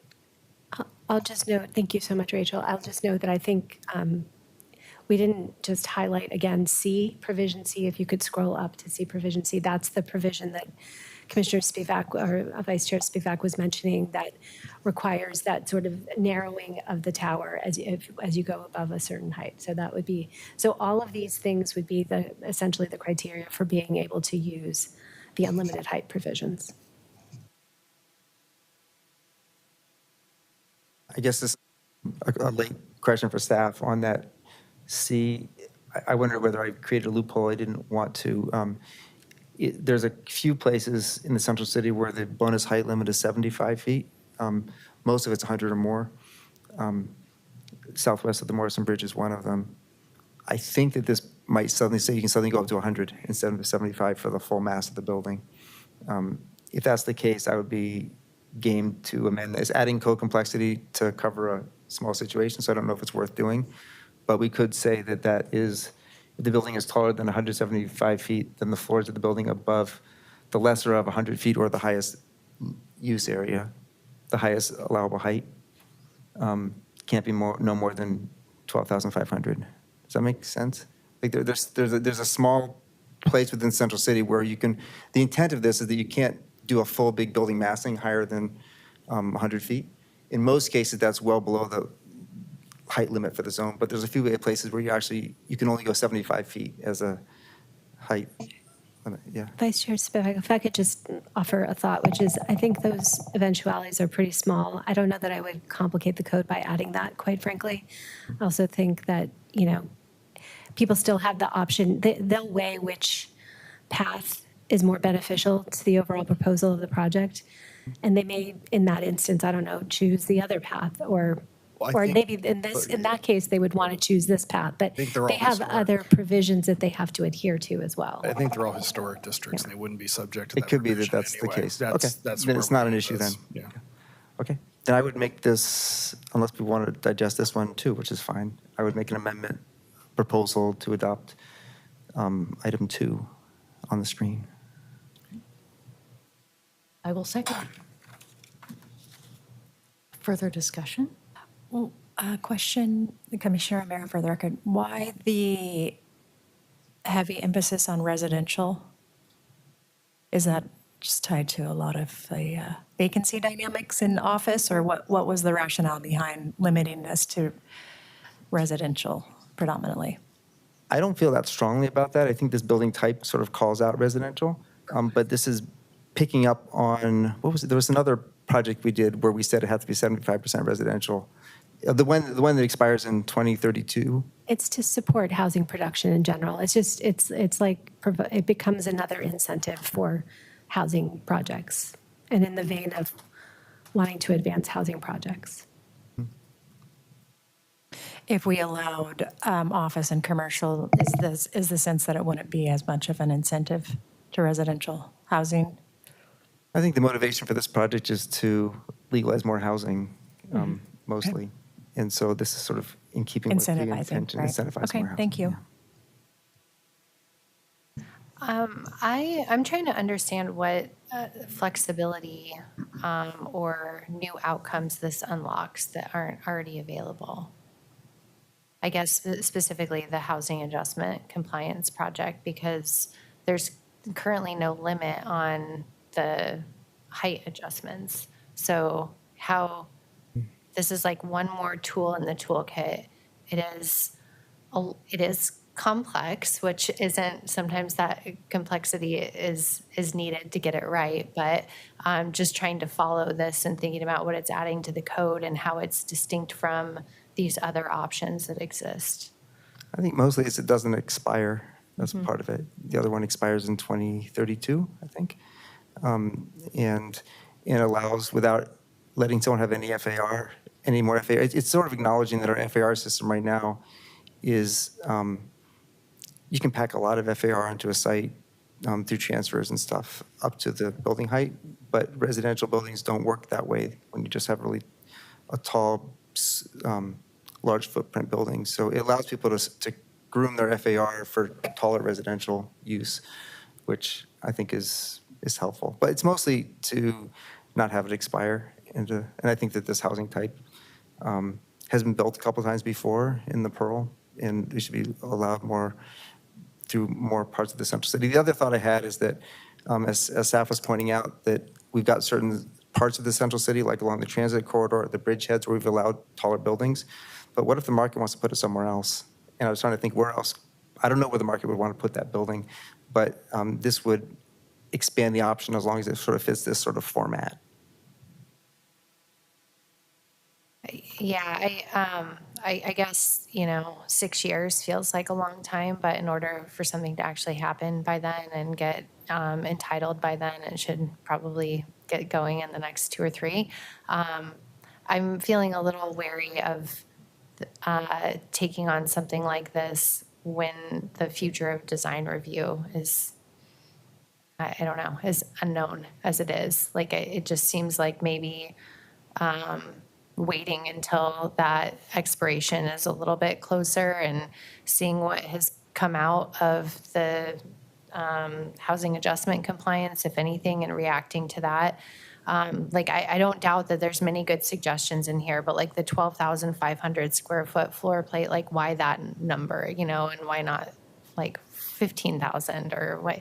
It's just those sorts of things to me. I feel like not totally caught up with the bat. Like it's a pretty developed proposal, I guess, and a lot to take in. So that's where I am. I say it's totally true. I mean, it was intended. The reason it's as developed as it seems is because it's drawing from other parts of the code. So the 12,500 is lifted directly from the Pearl North Pearl. That's where it's been prototyped there. Buildings have been built there. And South Waterfront. That's South where it Waterfront as well. originated, just to be clear. Yes. So really, the impetus for this was to be something really short and sweet.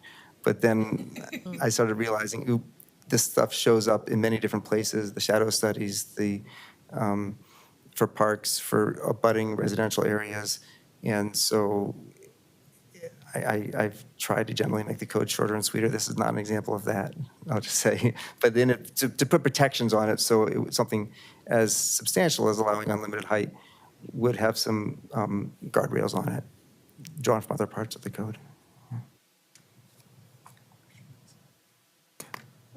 Thank you. Yeah, I shared some of Commissioner Thompson's concerns about the complexity of this, and it's complex enough that it feels like the kind of thing that ought to be processed a little more broadly, so it's not just us thinking about this kind of detail.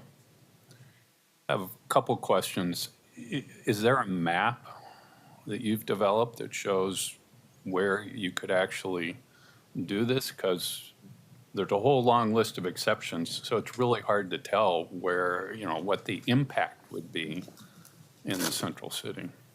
So with the way we've set this up, because of the two-track, there won't be a new map that will be in the code.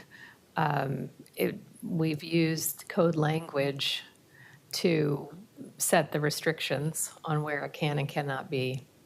Otherwise, if someone chose the unlimited track, they would need to make sure that they could meet all of these. So there are probably any number of places. Troy and I were looking at the map the other day, and along the transit mall, the kind of the center of downtown around the Morrison Bridgehead. I mean, there are a couple of places, but there are quite a few that in meeting these that are going through all of these so that it wouldn't be feasible. And it wasn't necessarily talking about a map that went in the code. I was interested in something that illustrated, what the impacts would be of adopting the amendment. Commissioner Knowles, I mean, you're right. It would have been, I think time was an issue to produce a map that maybe would illustrate exactly where you would and wouldn't be allowed to take advantage of this. But I think if you wanted to go through that exercise, there's a few maps, like the maps that already show where you need a shade and shadow study. We could show you those so you could see where those particular provisions, if people were proposing something that was was unlimited or over existing height parameters, they would have to do a shade and shadow study. If you see where the historic districts are, you would know that it's not in those areas. If you saw where the scenic corridors are, it's not in those areas. And exempting the few areas that already have specific height parameters, like the Pearl, South Waterfront. So really, when you think about peeling back all of those, it's probably a more limited area. But it's probably sporadic. I mean, there's probably a lot of intermittent, not contiguous. The map you just showed a lot of, constraints. Right. Do you have map A from the? Yeah. That's one on my this one and map A of the Scenic Resources Protection Plan are the ones that I think provide the clearest picture. It does for downtown. So kind of getting to Rachel's point, there are areas down here in the south and south downtown where we're at today that you'd probably be able to go unlimited. South Waterfront, you wouldn't be able to because it's on its own constraints. This area here, north part of downtown into West End and parts of Goose Hollow, you would be able to go unlimited there. There's a couple portions in the Pearl District between Burnside and Lovejoy where now would become unlimited as well. So there's blocks and islands of areas where that would be possible. Then I have a question about the shadow studies, and I assume this is actually probably current code, but when a shadow study is required, the development can be approved if the review body finds that the shadow cast by the proposed building will not have a significant negative impact. Does that mean no shadow, or what has been the typical way of treating these shadow studies and the evaluation of the impact? So it varies. I think in this case, we're talking about the residential neighborhoods. That would have to be a determination of what's a significant impact. In the park scenarios, it's typically no more than 50% of the space would be shadowed at those specific times of day. So it's a little more subjective with the residential. So there's, in other words, there's not really a lot of predictability. There's no case precedent on that at this point, no. Okay. We have not had, we talked to PP&D staff about that, especially for the neighborhoods outside of the central city. They couldn't point to a case that they've had where they've needed to apply that. Okay. All But right. that's the existing code language that we have right now. And I guess just a question for Commissioner Spivak. So I heard a little of this in the dialogue, but tell us more about the why. Why is this important? What's the benefit of this amendment? The benefit is, well, we had testimony from pitching a few different approaches towards allowing more housing to get built in the central city, which I also support. And there's a recognition that in today's market, it's not happening. Even in the next 5 years, it's probably not happening. But we also had testimony that some other cities, including Vancouver or across the river, have gotten rid of height limits, and that residential uses tend to want to be tall and thin. And so I think that one of the challenges with our central cities, we don't have enough people living there. And some vibrant cities have more people living there. It helps, like, especially without office being a draw to vitalize this part of the city. The biggest draw is people. And we built out, including, I mean, before the Pearl has a lot of people living in it. But lots of the parts of the central city doesn't, and it can feel vacant because of that. So I think this is a sort of acknowledging a building type that we haven't seen very much of in Portland, but it definitely happens in other cities. That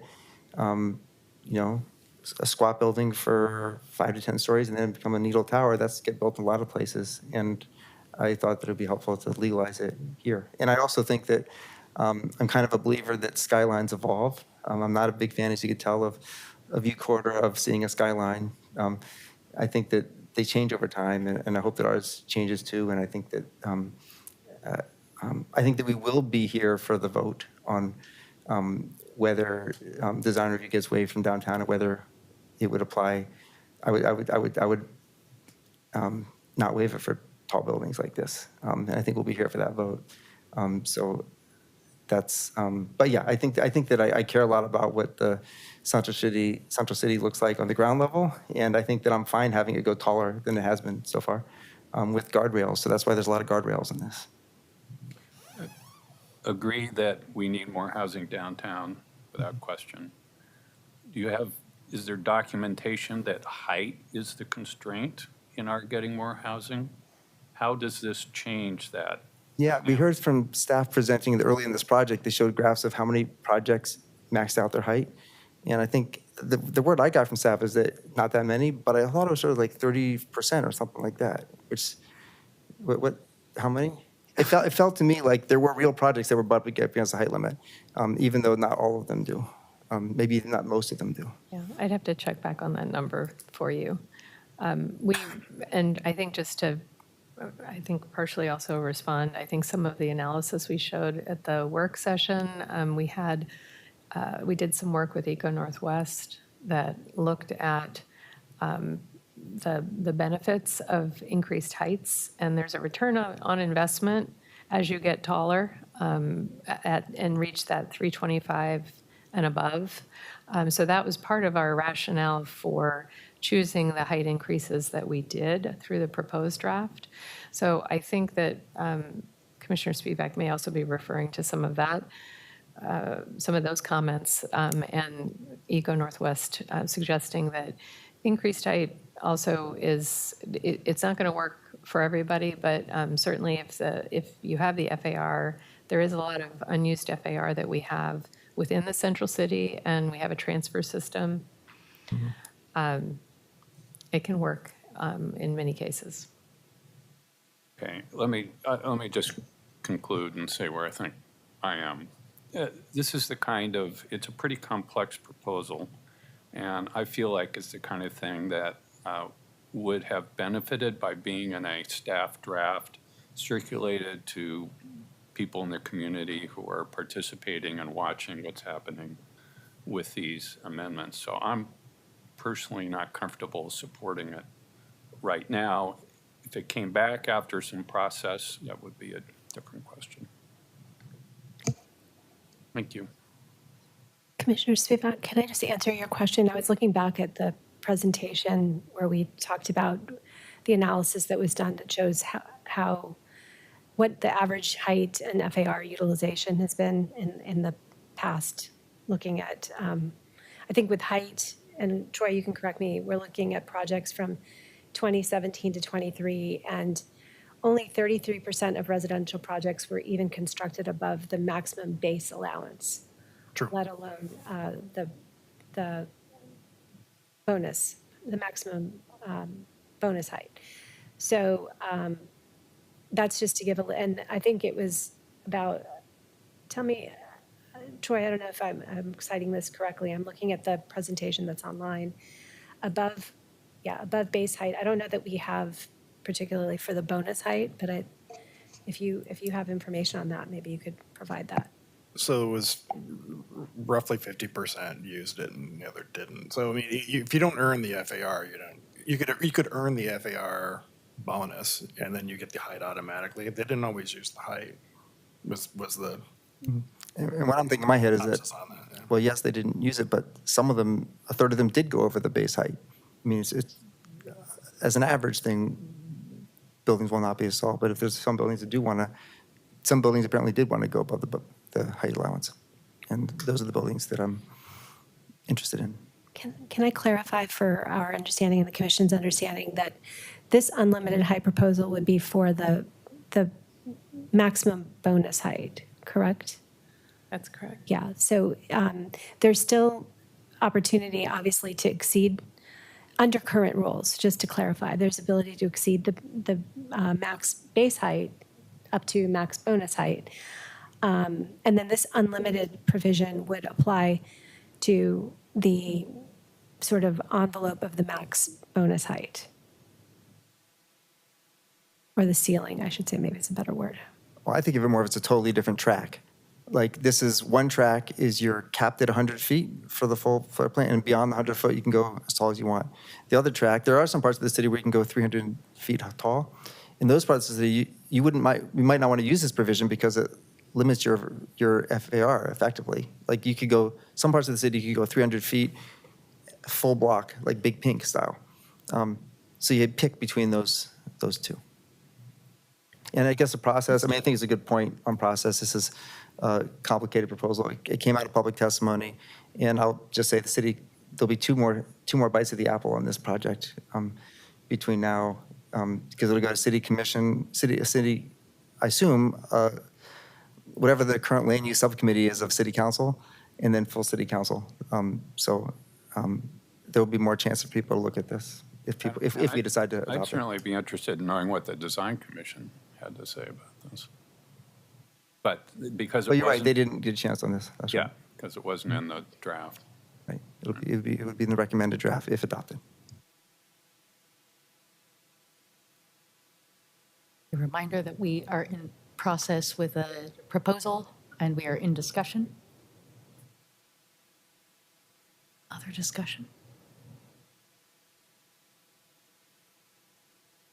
I will say, I might be wrong, but I remember a good chunk of these arguments that Vice Chair Spivak is making happened, I believe, in the housing regulatory relief conversation, and I feel, I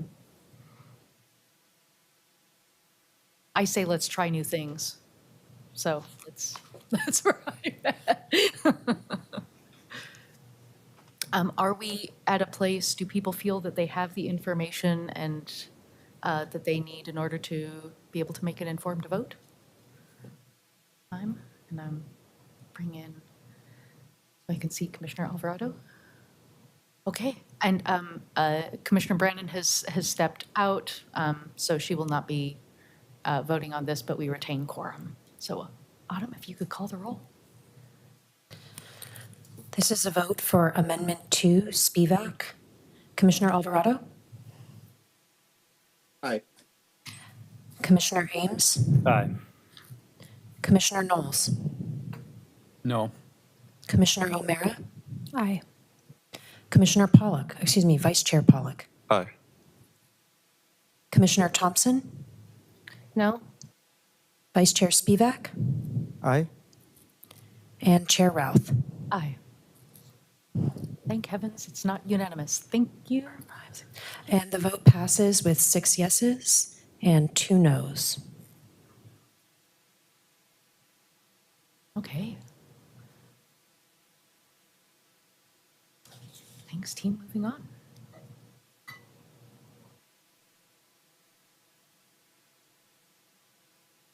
Technical amendments? Are we at? I have a question for you. Would you like us to move forward with staff proposed amendments, or would you like to go back to Commissioner Thompson's? I'd propose we go Forward. forward. Okay. And then in part I've because not been able to look imagine- at 420. I'm sorry? I partly wanted to look at 420, and I haven't had a chance to do it because we're talking about something else. Okay. So I would appreciate that. Thank you. And I think, I believe Commissioner Brannon would like to be involved in that vote as well. Okay, thank you.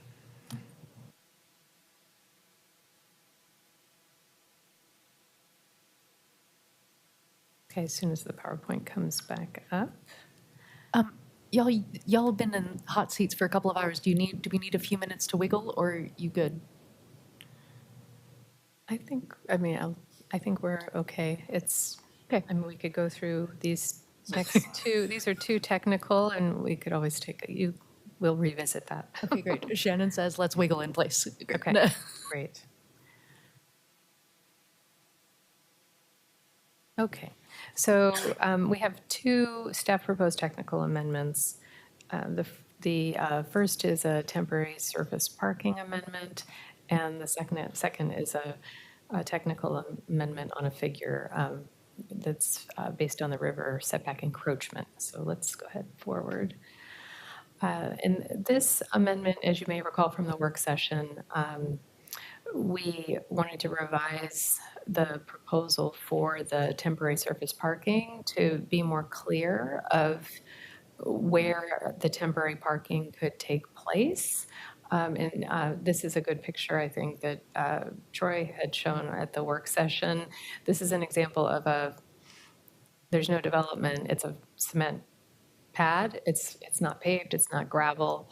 But the way that the code was written previously, this, without a building on it, but it would not have been allowed. So we've rewritten, and Shannon, please chime in if I get this wrong, but we've rewritten this to just basically add the area in gray, areas within a site if the area has not had a building on it within the last 5 years.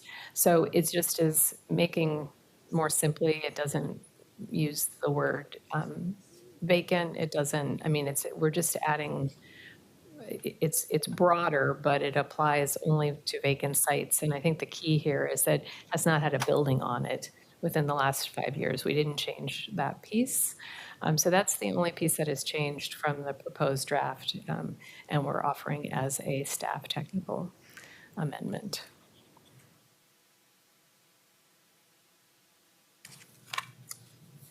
Thoughts? Or would anyone like to propose? I'll propose that amendment, and I'll say that this doesn't do what the testifier requested for the Holy Rosary site, but it would help because it clarifies that they can use some of those sites, just not where the building footprint was. So I would support the amendment. Thanks. Seconded. All right. We've got Vice Chair Pollock with a second. Any discussion? Commissioner Knowles? Quick question. The Holy Rosary site has not gone through a central city master plan process. They have not. Not as yet. They qualify for one, but we don't know if they're going to do one or not. Okay. All right. Thank you. Questions, discussion?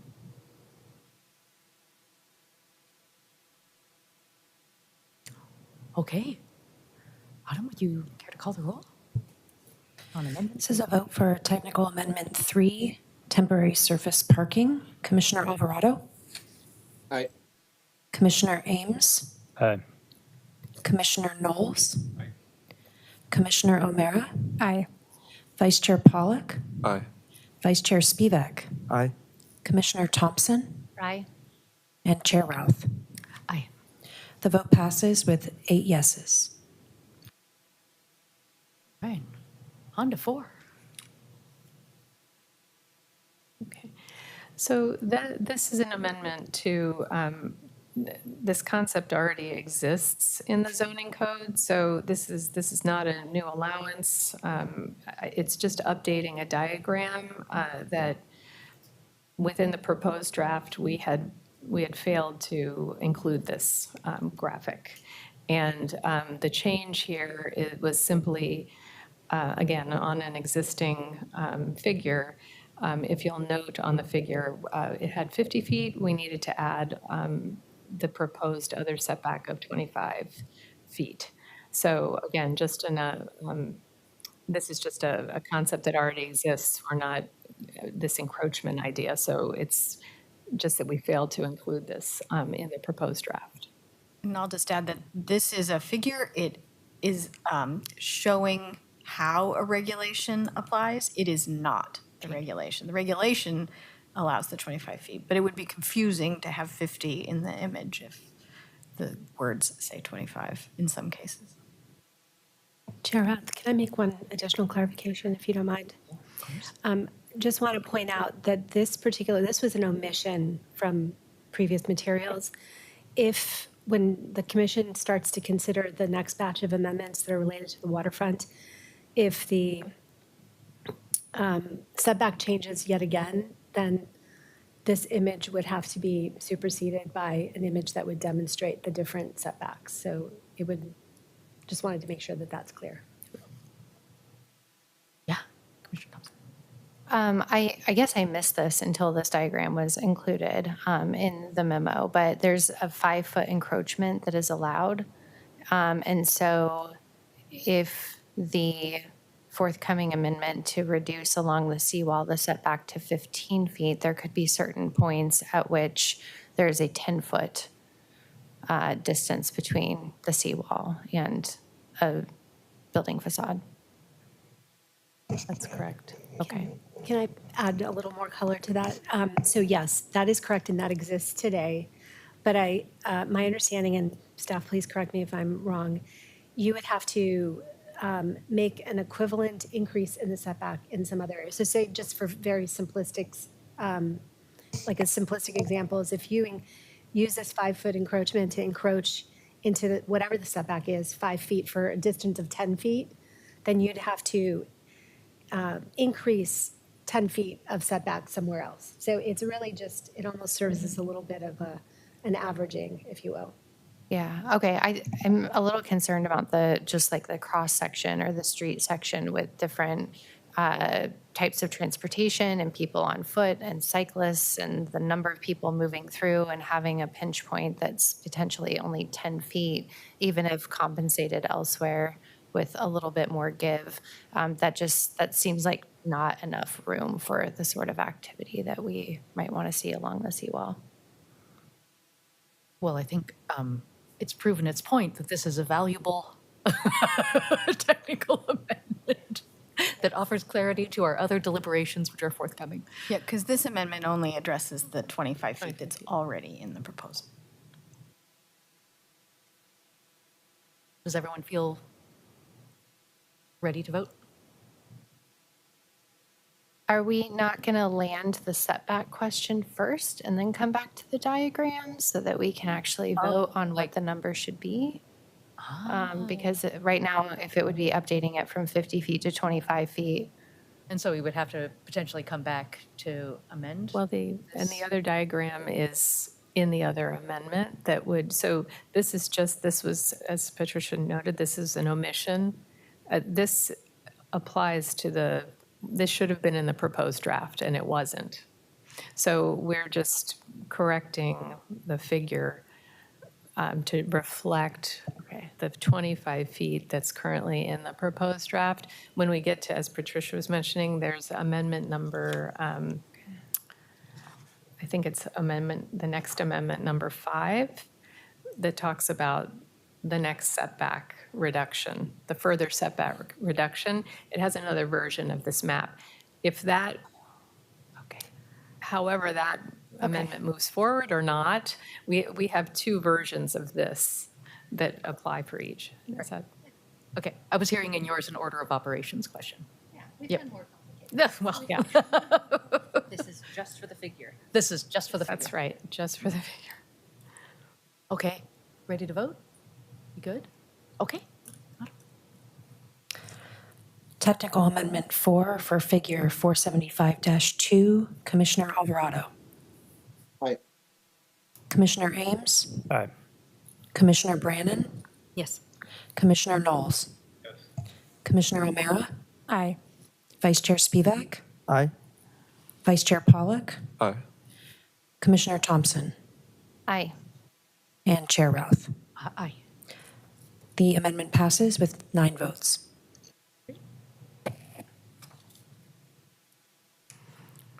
Awesome, onward. Okay, so the next set of, there are 4 waterfront park amendments, and I was thinking we would describe each one of these, and then we'll talk about each one, and then we can look at how we would do the vote on this. Our thinking was they would be bundled, but we'll look at them each and talk about each one with you.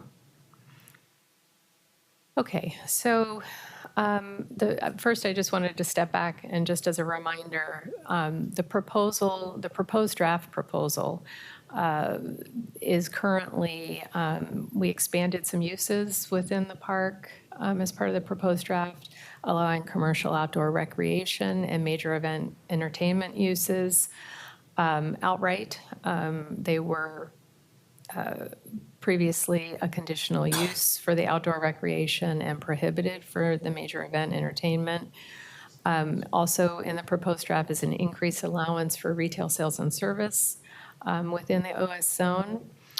And there was an amendment, as we've been talking about, of the river setback from 50 feet to 25 feet. So that is what's currently in the proposal. We can move to the next slide. So the first of the set of proposed staff amendments is to look at the river setback, and we have a proposal for a further reduction in the river setback along Tamacall Waterfront Park to 15 feet along the seawall. So this map reflects the area of a 15-foot, keeping the river setback at the current proposed draft proposal of 25 feet in the remainder of the park, which is basically the Hawthorne Bowl area. And the rationale for the further reduction to the setback to 15 feet along the seawall, our rationale is continuing to meet the Goal 15 directives that we laid out previously. I mean, this setback is it's a setback for development. So those directives that focus on scenic views and public access and recreational use, all of those things within this further reduced setback of 15 feet, our recommendation is, and we believe that those items can still be accommodated within that 15 feet. and that the development, unless it's river-related or river-dependent, would be outside that setback. And again, just to reiterate, as we had talked about earlier, the seawall provides limited natural resource function, as Jeff, our environmental planner, had pointed out and explained, that low ranking within our city's natural resource inventory. Joe, can I add one point? Pardon me, just very quickly. I just want to clarify the point about, I think it's really that second to last bullet on the slide, emphasizing that for example, the bike, the trail, including the bike trail along the river, those things are allowed in the setback anyway. So whatever distance the setback is, those things are allowed in there. And obviously, that's an established, I mean, those paths are there. They're not going away. There's no proposal to, eliminate those paths. So I just want to make sure that that's clear. Like the setback doesn't, okay. So the trails can be built into the setback, and they can be built outside of the setback as well. Right? The concern was more that you would have a building face that was 10 feet from the seawall at a certain point, and that distance doesn't provide enough space for. That's true. Yeah, that was the that's point. correct. Okay. I just wanted to clarify the point about the trail is actually one of the things that's allowed in the setback. So regardless of how big the setback is, your point about a building being able to be at a certain, distance from the setback, that is also correct. Yes. Okay. Would anyone like to propose this? Chair Routh, it may be helpful to go through all of them because they kind of work I think together. we're doing these individually, no? I would like to do these individually. Okay. Yeah, because I think that there are some elements, these are different enough, right? Sure. That's totally fine if that's what the commission wishes to do. It may be helpful to explain them all first, and then we could vote on them separately. I'm just offering some different options because there is some interrelatedness among them. So if you'd like us to explain them all, and then they can be voted on separately. Okay, sure. Let's do that. I will say, given the time that we have, if commissioners do not ask for clarification, let's clarify, and then, but other than that, great. Okay, love it. So proposed staff amendment number 6 has to do with park and open space uses. And this amendment would allow all development associated with a park and open space area uses in Tamacall Park to be located within the setback. So some of these uses, just to give some examples, what are park and open space uses? So natural areas, outdoor recreation, recreational trails, community botanical gardens, public squares, and as a waterfront park directly adjacent to the Willamette River, this amendment is intended to support redevelopment and activation by allowing the park and open space uses in the setback. This is following some of the research that was done on other jurisdictions. The city of Eugene has a similar regulation where they allow all park and open space uses within the setback. And additional park and open space areas will serve to, part of our rationale for putting this amendment together, to augment the river recreational nature of this park as one of Portland's main riverfront parks in our downtown central city.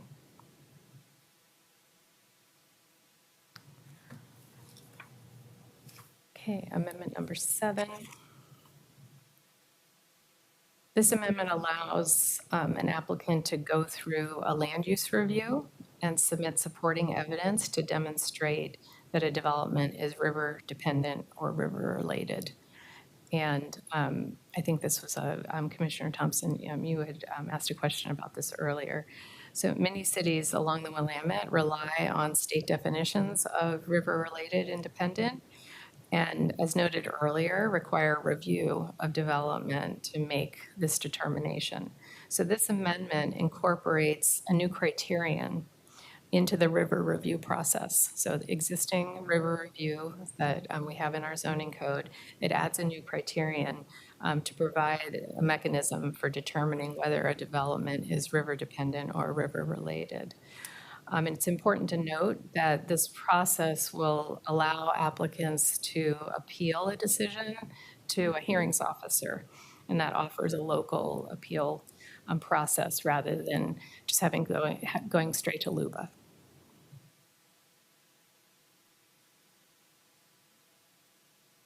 And then the last amendment is an amendment to the Greenway goal exception. And the Greenway goal exception is a path of review. Patricia was mentioning this earlier as well. If something is definitely not river-related or river-dependent, this is a path that an applicant can go through. And staff did a comparison of state language and city approval criteria that exists today. And we noted that the criterion I that's struck through here on the screen does not exist in the state language. So the proposal is to eliminate that criterion. The city criteria will be better than in alignment with the state language. So that concludes this set of waterfront amendments.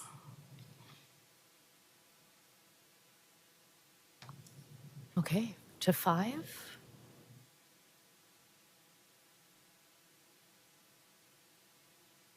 So a question for the chair. It sounds like you don't want to move them all at the same time. That is correct. Okay. Then I would move approval of staff amendment 5. Seconded. Discussion? Thoughts? Commissioner Ames? Oh, okay.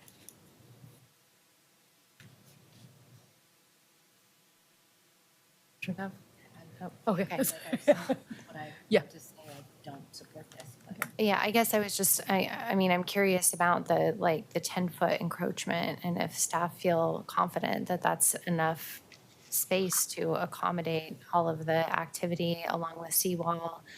We also had the diagram earlier that was talking about viewpoints, and I don't know if that's intended to be like you're looking at the river or upriver for more oblique views, and if so, having buildings, as the river curves around is going to encroach on views up and down the river.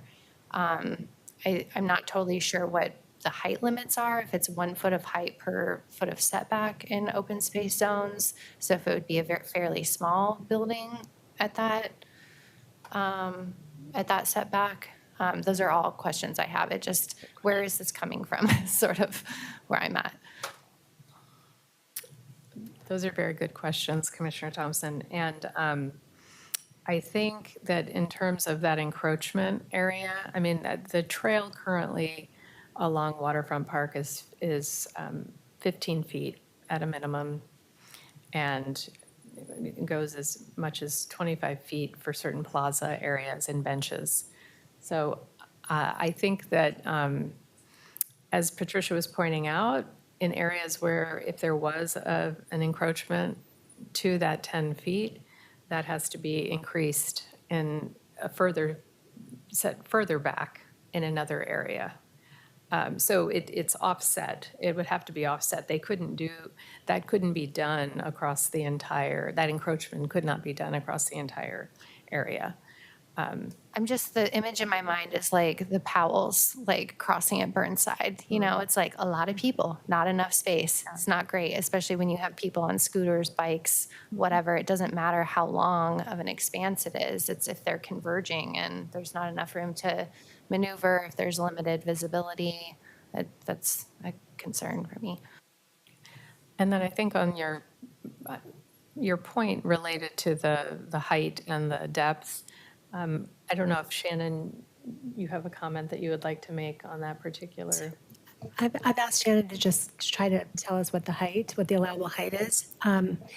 So I think, and Shannon made another suggestion that I'd just like to put out there, which is that this issue of that 5 feet flexibility for encroaching into the setback, we could add some code language to say that when you're at 15, you can't take advantage of that 5 foot So that's one approach. And I was just reflecting on, and I don't know the answer to this completely, so I'm going to look to staff a little bit, but I think the viewpoints, and Jeff had to leave, and he was going to join virtually, so if we need to phone a friend and he's the friend, we may not have access to him immediately. But from the viewpoints, I believe, are being able to look out to the river at those locations.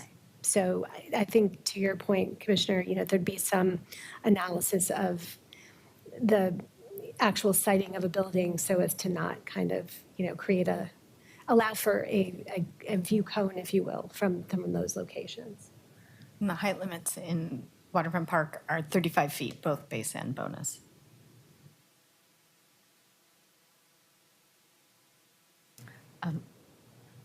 Did you have anything? I'm just going to make a statement. I feel like this waterfront plan is exciting right now, but I feel like we're making a decision on a setback that is just to create flexibility, and we don't actually know what we're building for. It doesn't make sense to make that right now. We need to be intentional with growth, not just have our head on a swivel for whatever exciting project might come to the city. Understand we're trying to revitalize and bring economy to a city that's been struggling since COVID. But the river is one of those natural resources that we're very lucky to have, and I've seen in this commission how we've basically created policy that helps harm it further with the CEI hub.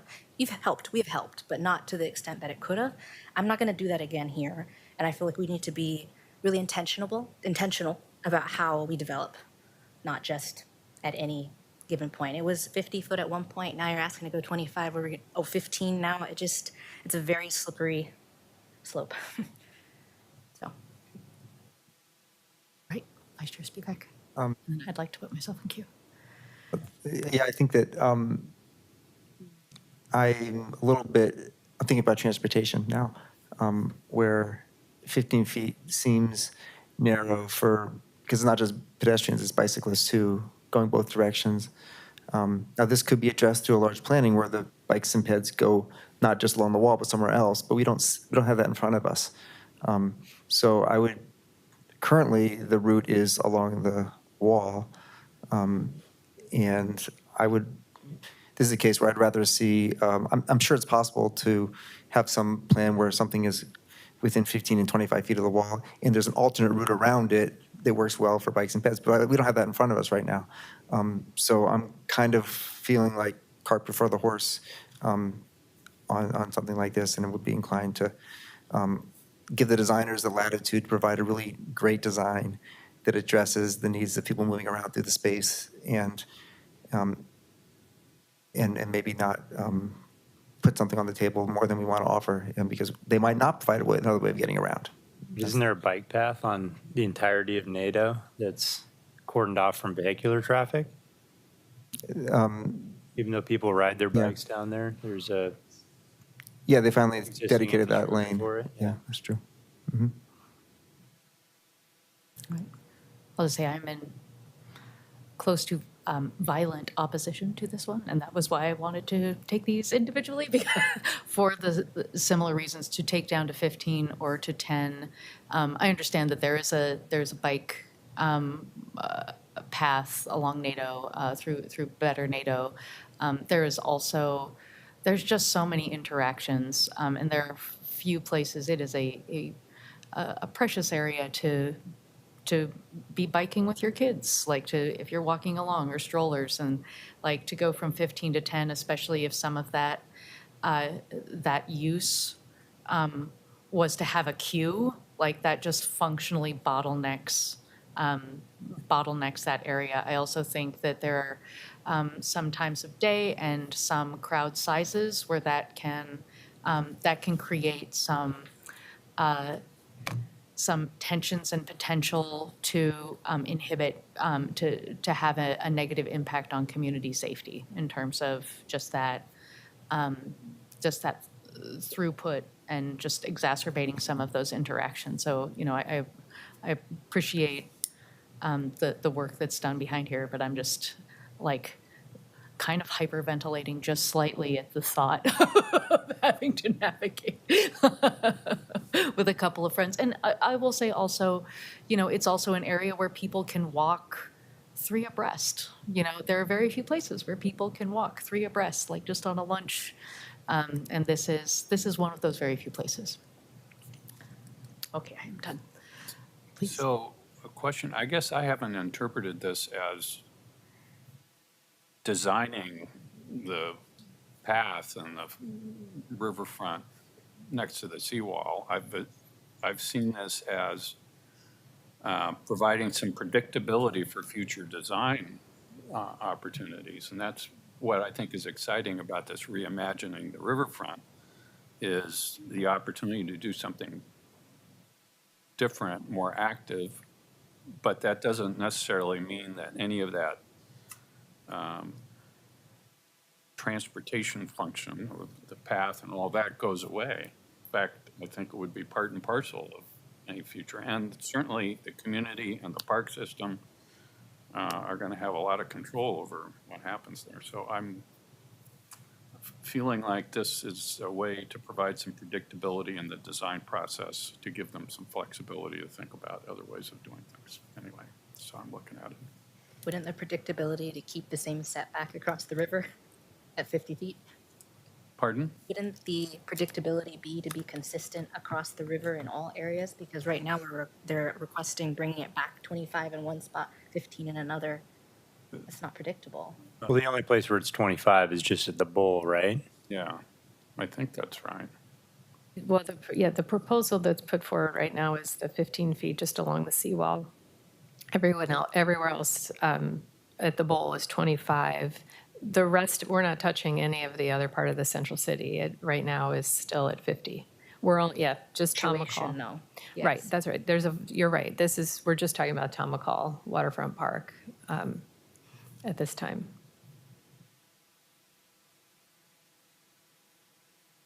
Well, I'll just share an anecdote. I mean, I'm thinking of people in Chicago's Riverwalk. It is often way less than 15 feet.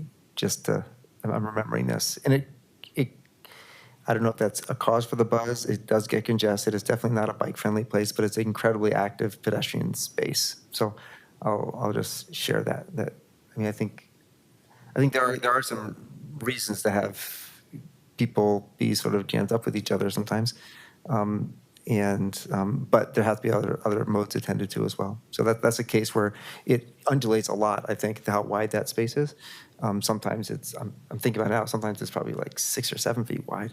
And sometimes it's probably 30 or more, or more, much bigger, yeah. And I would say I would feel differently if we were talking about private property. This is in public ownership. Right. So that gives me a lot of confidence that there's going to be a lot of community opportunity to shape the future of the design. Public property maintained by Parks Bureau, correct? That's correct. Yeah. Okay. There's a significant asset inventory of things that are maintained by Parks Bureau that they just do not have the general fund to maintain. So it also just makes me very concerned to be prioritizing river assets based on things that Parks isn't guaranteed to be able to maintain. It's like a much larger infrastructure and city funding mechanism that just opens up a little bit of a can of worms. And I guess my question is, what is the urgency of now? Could this come back to us? I think thank you, Commissioner Brandon. I think it's the design competition and the work that's ongoing in Waterfront Park. It allows for other options that could be available for the design and those that submit to participate in the competition. It gives that level of flexibility and would allow then this work as it moves directly then into 30% and then 100% design. So just the timing of it is just in these next couple of years. Yes, you're right. We will know more beyond the design competition by early 2027. But I don't know what then their lag time is of, would they be able to take a pause if we find something super creative that would like to look at something that is more permissive? I'm not sure. Their goal is to go right then into 30% and then on to 100% design for the full park.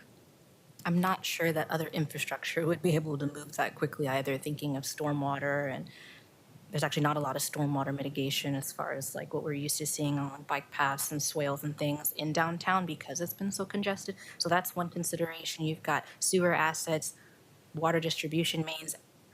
That all takes time just about as much as perhaps coming to us and bringing that back. So just, anyhow, I'm thinking of Ankeny Pump Station And that is a plan that BES is, they've kept us well abreast of the situation for future planning for that in the next 10 to 15 years. I conducted this survey while I was in Planning Commission. And the types of uses that are being proposed are canoe, kayak shops, small scale beverage type, food and beverage. So I guess my question is, why is such a proximate setback even a requirement at this stage? If we're talking about pretty small scale development, I could see a 25-foot, but I also have concerns with just proximity to the pedestrian and bikeway. Given the really small scale of sort of development amenities that are being proposed, it doesn't seem to warrant this extreme of an encroachment. So this is just complicating it, but I would go for 25 feet consistent, but the 15 does raise concerns for me, just given the types of uses that are being proposed. It doesn't seem warranted. And I think it could vary across the park. I mean, I think that what Portland Parks and Rec and different precedents that they've looked at, and with other amendments in the proposed draft to allow for major event entertainment, they're looking at consolidating a space within Waterfront Park, which would serve events in the future. So then there's more area outside of that event space for potentially other developments. You're right, it could be small scale. I think having the flexibility there, the John Yon building is going to be renovated. That already has a footprint, but will be a future restaurant and outdoor space to serve that area. So I think that I think it's the potential and having options available to them in the future. I want to call the question given time, and I want to make sure that we are retaining quorum to the extent that we can. Is there any other information that you want other commissioners to hear? Okay, good to go. So vote for Amendment 5, Waterfront Park River Setback. Commissioner Alvarado? No. Commissioner Ames? Yay. Commissioner Brannon? No. Commissioner Knowles? Commissioner O'Meara? No. Vice Chair Pollock? No. Vice Chair Spivak? I think I'm going to say yes. Commissioner Thompson? No. Chair Routh? No. The vote fails with 6 noes and 3 yeses. Potentially our most contentious vote of the day. Way to go, team. Maybe ever this I recently. know. I mean, it's so far, that's been I think our biggest spread. Nice job. Good milestone, team. Okay, 6. Maybe not contentious, maybe contested? Yeah. Okay. Okay, 6.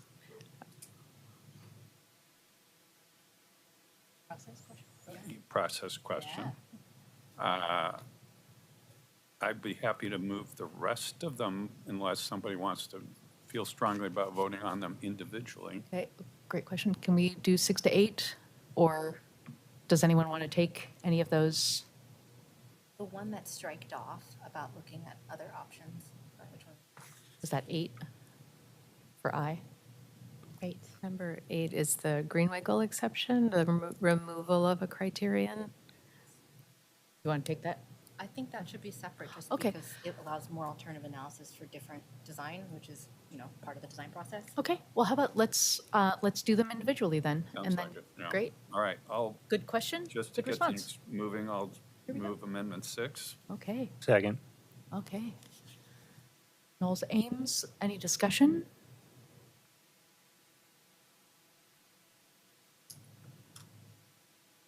Okay, let's call it. And can I just request that if anyone speaks, please turn on your mic? It's really important for community engagement and public record. Thank you. Thank you, Autumn. This is a vote for Amendment 6, Waterfront Park open space uses. Commissioner Alvarado, Yes. Commissioner Ames, Yes. Commissioner Brannon, Yes. Commissioner Knowles, Yes. Commissioner O'Meara, Yes. Vice Chair Pollak, Yes. Vice Chair Spivak, Yes.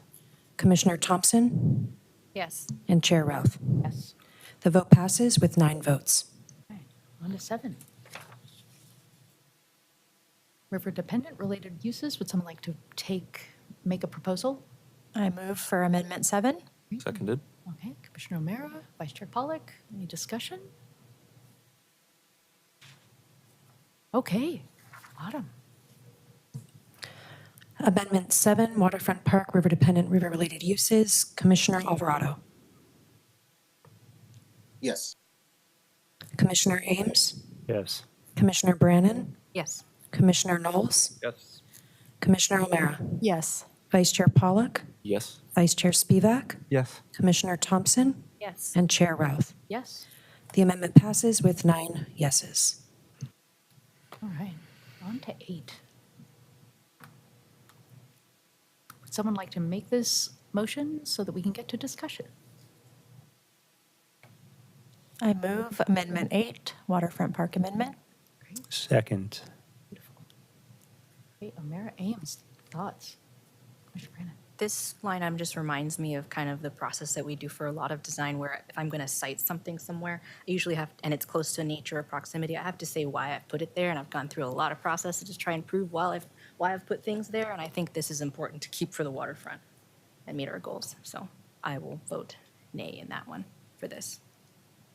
Thank you. Do you have other thoughts? Yeah. Chair Roth, I just wanted to add, and I'm hoping Shannon can make sure I'm correct on this, but there are other provisions in the River Greenway review that do require you to show that this is the best location for a use. So I think that in some ways this is a little bit redundant with that, and it's also frankly more restrictive than the state comparable criteria. I think we showed you in the memo a crosswalk of what the state regs say and what ours do. And so I think for that reason, we're not trying to remove that alternatives analysis approach. We're just trying to make it so that frankly, it's not impossible to show why you need to be in a certain location, even as you do alternative analyses and suggest potential mitigation. So I just wanted to make sure that that information's out there. And did I do that right, Janet? Okay. Yeah, I'd just add that this review, Greenway goal exception, is to allow a non-river dependent development in the setback. If it were approved, they would still have to go through an alternatives analysis about locating that development through the river review. Yeah. Question. So this, again, is this limited to the waterfront park, or is this this is a general Willamette River? Yes, this is the Greenway goal exception that applies all up and down the Willamette Right. for, again, development that is not, it's a pathway to approved development that's not And river has there dependent. been, have the permitting folks brought this to your attention? What's sort of been the driver of making this adjustment? We just did an analysis and a comparison of what state goals and administrative rules require around Greenway goal exceptions, and this one was just sort of an outlier that didn't tie to one of those. And PP&D did ask us to take a look at this particular one. This one is often, can be very hard to meet. And we looked at an example of like Waterfront Park, which is a very large area. And so it could be frankly impossible to meet this criteria for Waterfront Park. So that's just as an example, but they've had a hard time with this one with past reviews. Thank you.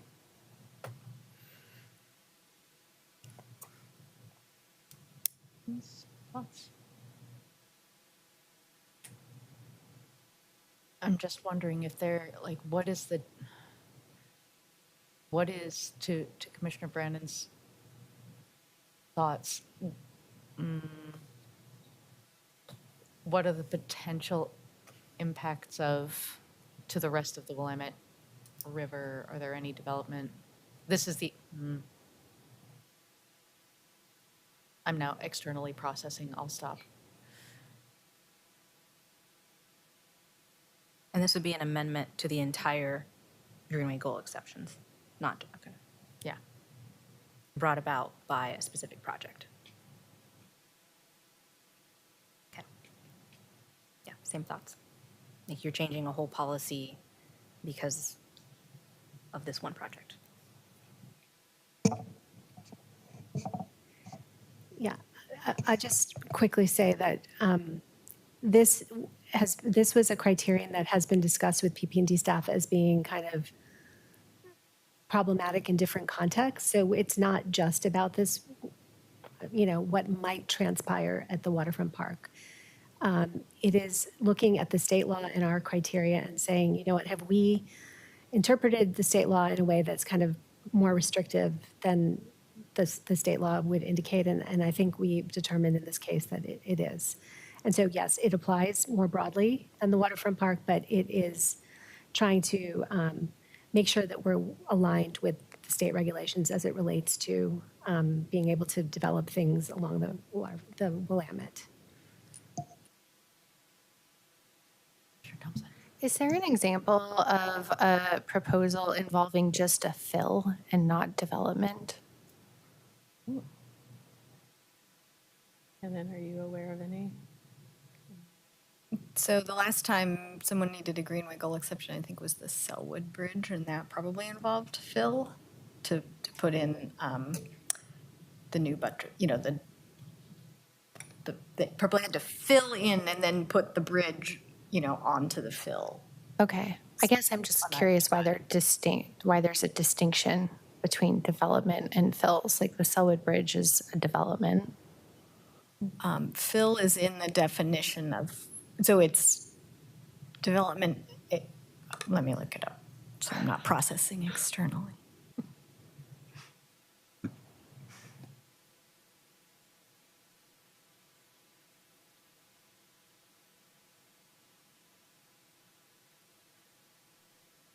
And I will say, we have our friend Jeff Cottle online if needed. Perfect timing, Jeff. We're on Amendment 8. I would also I don't know if it was already mentioned, sorry, I had to quickly pick up children. So, but I think what I would highlight criterion F, which is somewhat getting to the same issue, and I don't know if it was also mentioned. So there's both it says, there's a criterion that says it can't be placed somewhere else, right? That does not require goal exception.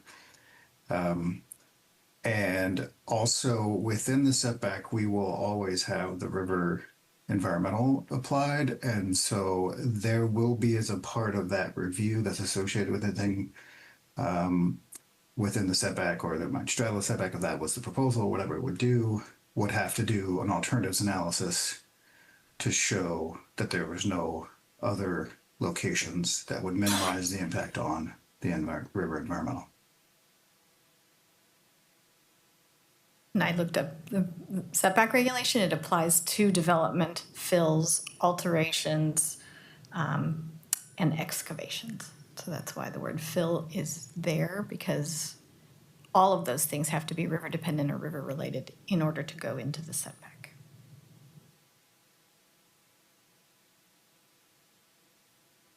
Any other questions? Needs for clarification? Things you would like other people to know? Okay. Autumn. Amendment 8, Waterfront Park Greenway Goal Exceptions. Commissioner Alvarado, Yes. Commissioner Ames, Aye.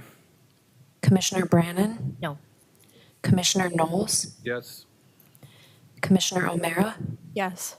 Vice Chair Pollock, Yes. Vice Chair Spivak, Yes. Commissioner Thompson, Yes. and Chair Routh. No. The amendment passes with 7 yeses and 2 nos. On to 9.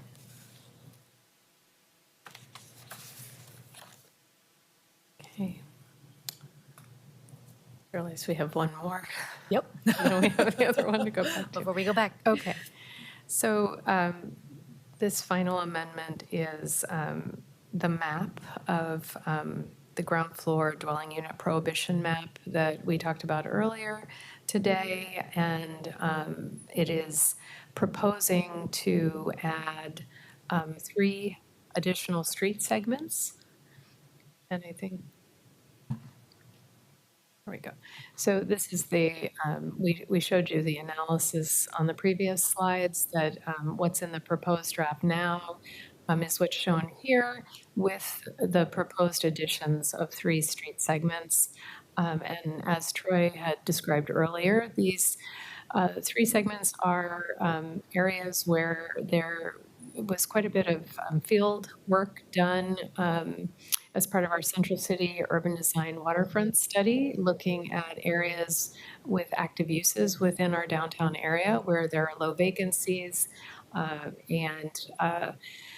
As part of that process, Second Avenue is also a street with a large number of historic resources and an interest in prioritizing vacancies along this street as kind of a secondary waterfront adjacent retail main street. So the proposal here on the table is to add these 3 street segments that would be added to the ground floor dwelling unit prohibition map. Again, this is just for the ground floor in an interest in taking advantage of these active, what I'd call hotspots, where we have a lot of ground floor activity. I'll move the proposed map amendment. I'll second. Discussion?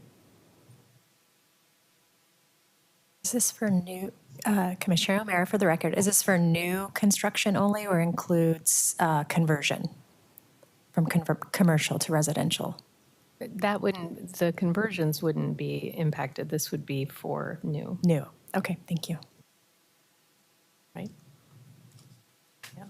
I mean, it's, yes, because on a conversion we had, isn't that right, Troy? Because we had talked about, you would not be asking somebody to, a ground floor residential to like move a wall, or if it's an existing situation. But this is about allowing the residential use. So I think you wouldn't be able to convert. You would not be able to convert. You would not be able to convert the ground floor. Other places, I mean, the reason we've pared back the streets on this map is so that you could convert Right, that's vacant ground understood. floors to residential. Here, you would. You would not be able to. Not for the convert first or- 25 Or feet. develop new residential Right. ground floor units. And Not for Right. those first 25 feet, right? It's really about those first 25 feet from the sidewalk, 25 feet back. Okay, thank you.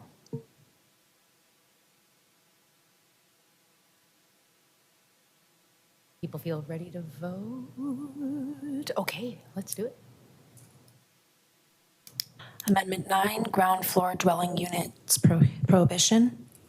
Commissioner Alvarado, Aye. Commissioner Ames, Nay.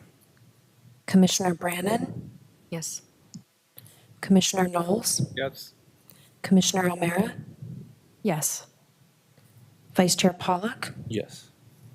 Vice Chair Spivak, Yes. Commissioner Thompson, Yes. and Chair Routh. Yes. The amendment passes with 8 yeses and 1 no. And now we are back to the beginning. Thanks, team. On, back to our percolating Amendment 1, which does not yet, yes? Chair, Vice Chair I Spivak. have a comment for my research. Great. Give it to us. Back to this amendment. So the reason I'm interested in this is because I feel like under current rules, there's a design review of anything proposed for residential uses. So the design review process would ensure that there's a good public-facing ground floor facade. And part of the concern from the design commission in sending their feedback was that if design review goes away, what are we left with? So I think I got from staff that what we'll be left with is the standards process, which is in Title 420. So I looked that up, and there is some stuff in there that provides some protections that gets me comfortable at least with it.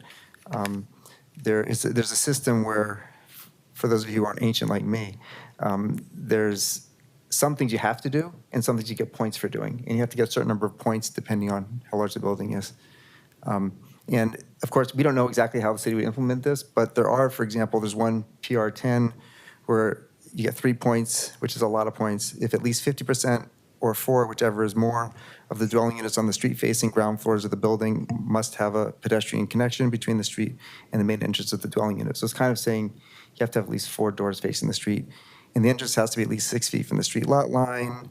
And you have to do 2 of 4 things, including L2 landscaping, a fence, like a 48 square foot area. So this is the one that's closest to what the design commission is getting at with this project, but it's saying you just have to do 4.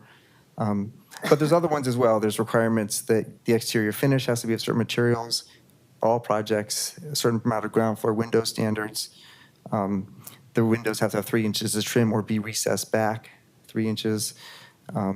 So there's some of those things it doesn't guarantee a great public-facing facade, but I think it provides that even without having design review. So it gets me comfortable to stick with staff's recommendation, which is basically that if you have residential ground floor uses, if they're above this, a couple feet above or more, then they can be closer to the street. And if they're down more grade, they have to be further from the street, provide some privacy for whoever's inside the units. So I'm still kind of on the fence thing, but this gets me more comfortable with going with the original staff proposal and not the amendment then.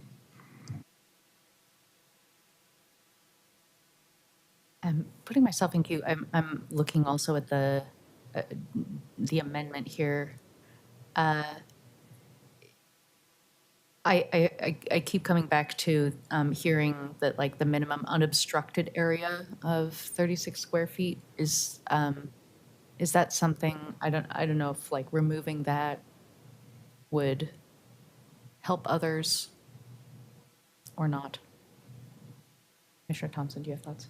I don't know if, are people feeling concerned about that aspect, or is it more the exterior entry? For me, it's the exterior entries is it actually. And I wouldn't even mind having the setback being, I think they proposed the setback increasing from 6 to 7 feet or something like that. Just for the entry. For the entry, when there is an entry, yeah. I'd be fine with that as an example. But I think that the main issue is having, for me at least, the requirement that each home have a entrance directly to the street. Actually, and I have a question about that, if I may. Can I throw myself in queue? I'm going to allow myself the opportunity to be in queue. You want me to call on you? Please do. I'm not seeing in this, I'm seeing that everyone has like, let's see, must have at least one main entrance, dwelling units on the ground level and the ground floor wall area, blah, blah, blah, blah, blah, must have at least one main entrance on the street facing facade, and one of the following options, blah, blah, blah. I am not seeing that each each entrance has to have a discrete stairway or ramp. Am I incorrect in my interpretation? Does that make sense? Like if, for example, I'm thinking like, if you had basically what looks like a loading dock area, and there were 5 main entrances, and instead you had one ramp that kind of met with them all, would that not satisfy?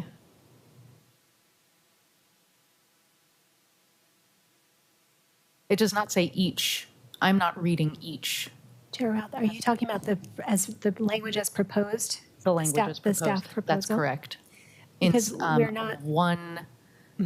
1B.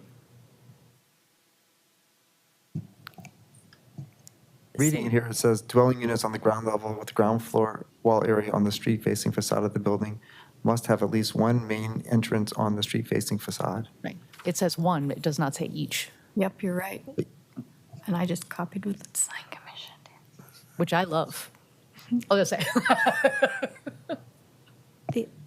It says dwelling units. Dwelling units, each dwelling unit is how I read that. Right, that's how I Each was dwelling reading it. unit would need to have an entrance. You could have like, if they were set above grade, you could have maybe one or two stairs or ramp access that serve a number of them. But that was Do my not- intention. I just do So, not see each, Yeah. which No. makes actually me feel a lot better. My main issue is that of public realm, I will say. And so like having some eyes on the street that can be activated to the street, having discrete porches, I'm agnostic on. And honestly, this gets me there. There is no indication of each gets me there and makes me feel comfortable with this. But that would be just the one entrance per that ground floor required Right. in how you're describing it, Yeah. Like if, which would be provided anyway. Because you have to have at least one entrance into the building. Right, but if like, for example, there were, if we required each residence to have again, I'm thinking of like, there's a loading dock, for example. Like if there are 5 doors, they do not each have to have a discrete porch. They have to have a door. Okay, so you're talking about the porch or the stair, not the actual door per unit. Correct. Okay. I still read this as a requirement for one exterior door per ground floor dwelling unit. But it doesn't Yes. say Yes. that. Yes. Correct. You're talking about the porch or the stairs. Correct. Okay. Yes. Got it.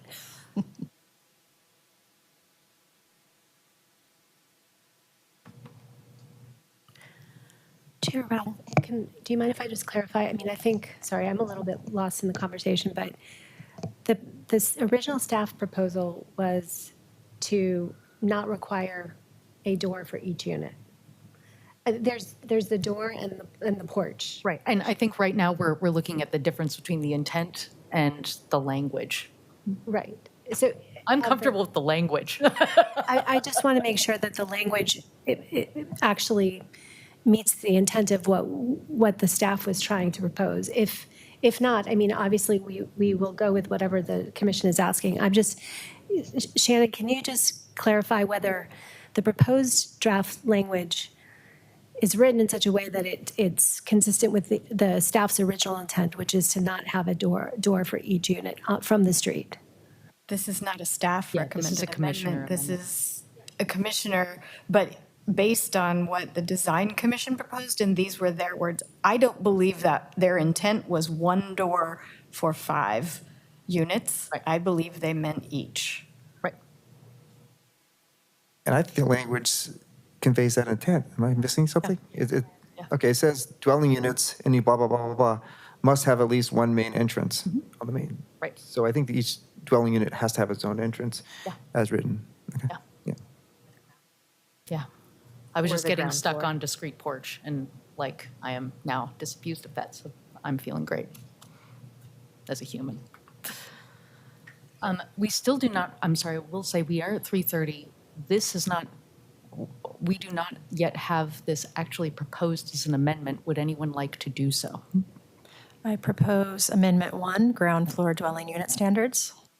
Okay, Seconded. okay, and seconded. Any further discussion? This has been fun, team. This has been great.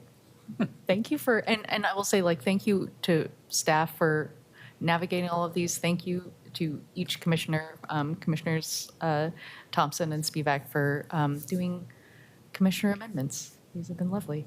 Autumn, could you please call the roll? Chair, before we call the roll, can I just clarify? So the proposal on the table right now is Commissioner Thompson's amendment. Okay. And I guess one note that Shannon was making earlier is we may need a clarification on the unobstructed. Just making sure you all want to leave the word unobstructed there. Okay. Okay. Amendment 1, Thompson. Commissioner Alvarado. Yes.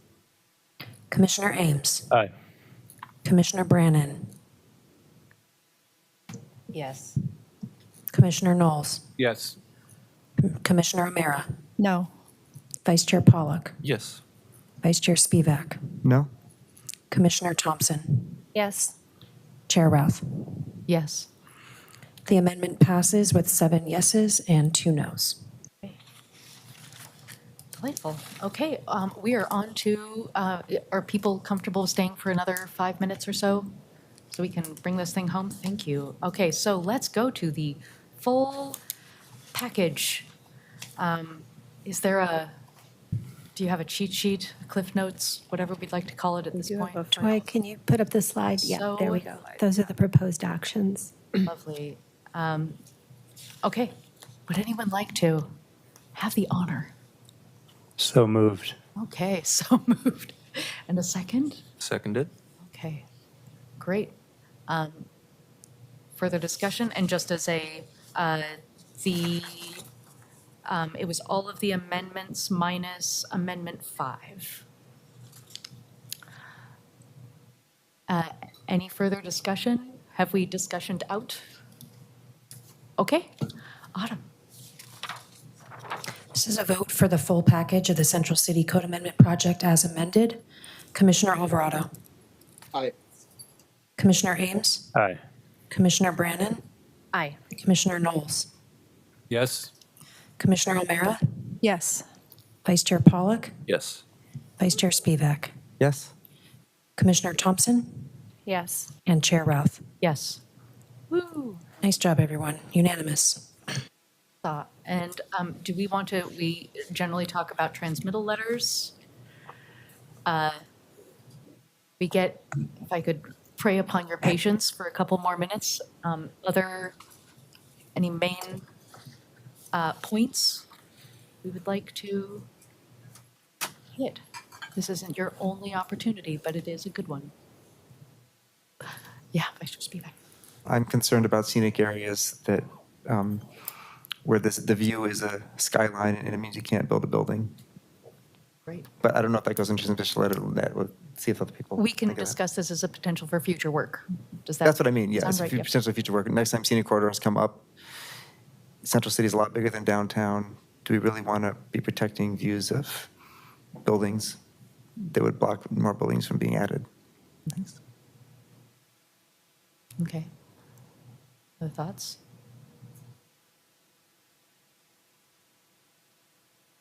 Wow, short transmittal letter for a long discussion. Well, but just as usual, you will draft a Yes.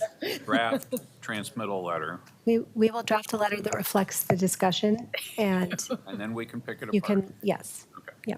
With thanks in advance. Okay, anything else for the good of the order besides the fact that the Portland e-bike rebate programs is still open to applications for any non-adaptive bikes? It turns out adaptive e-bikes, perhaps predictably, had an incredible amount of demand, and that they're no longer accepting applications because there are so many. But the regular e-bike rebate project remains. Yes. Oh, yes, Ruben, would you like to, or I'm sorry, Commissioner Alvarado, like to share? Yeah, this upcoming weekend, we're going to try to break our record with e-bikes, right in downtown and e-bikes. It's the largest electric bicycle party and ride at the Waterfront Park, July 19th at 8:30 a.m. If you have an e-bike, sign up, and hopefully we can break Seattle's record. Yeah, let's own Seattle is really what this is about. Okay, with that, thank you all. We are adjourned. Thank you.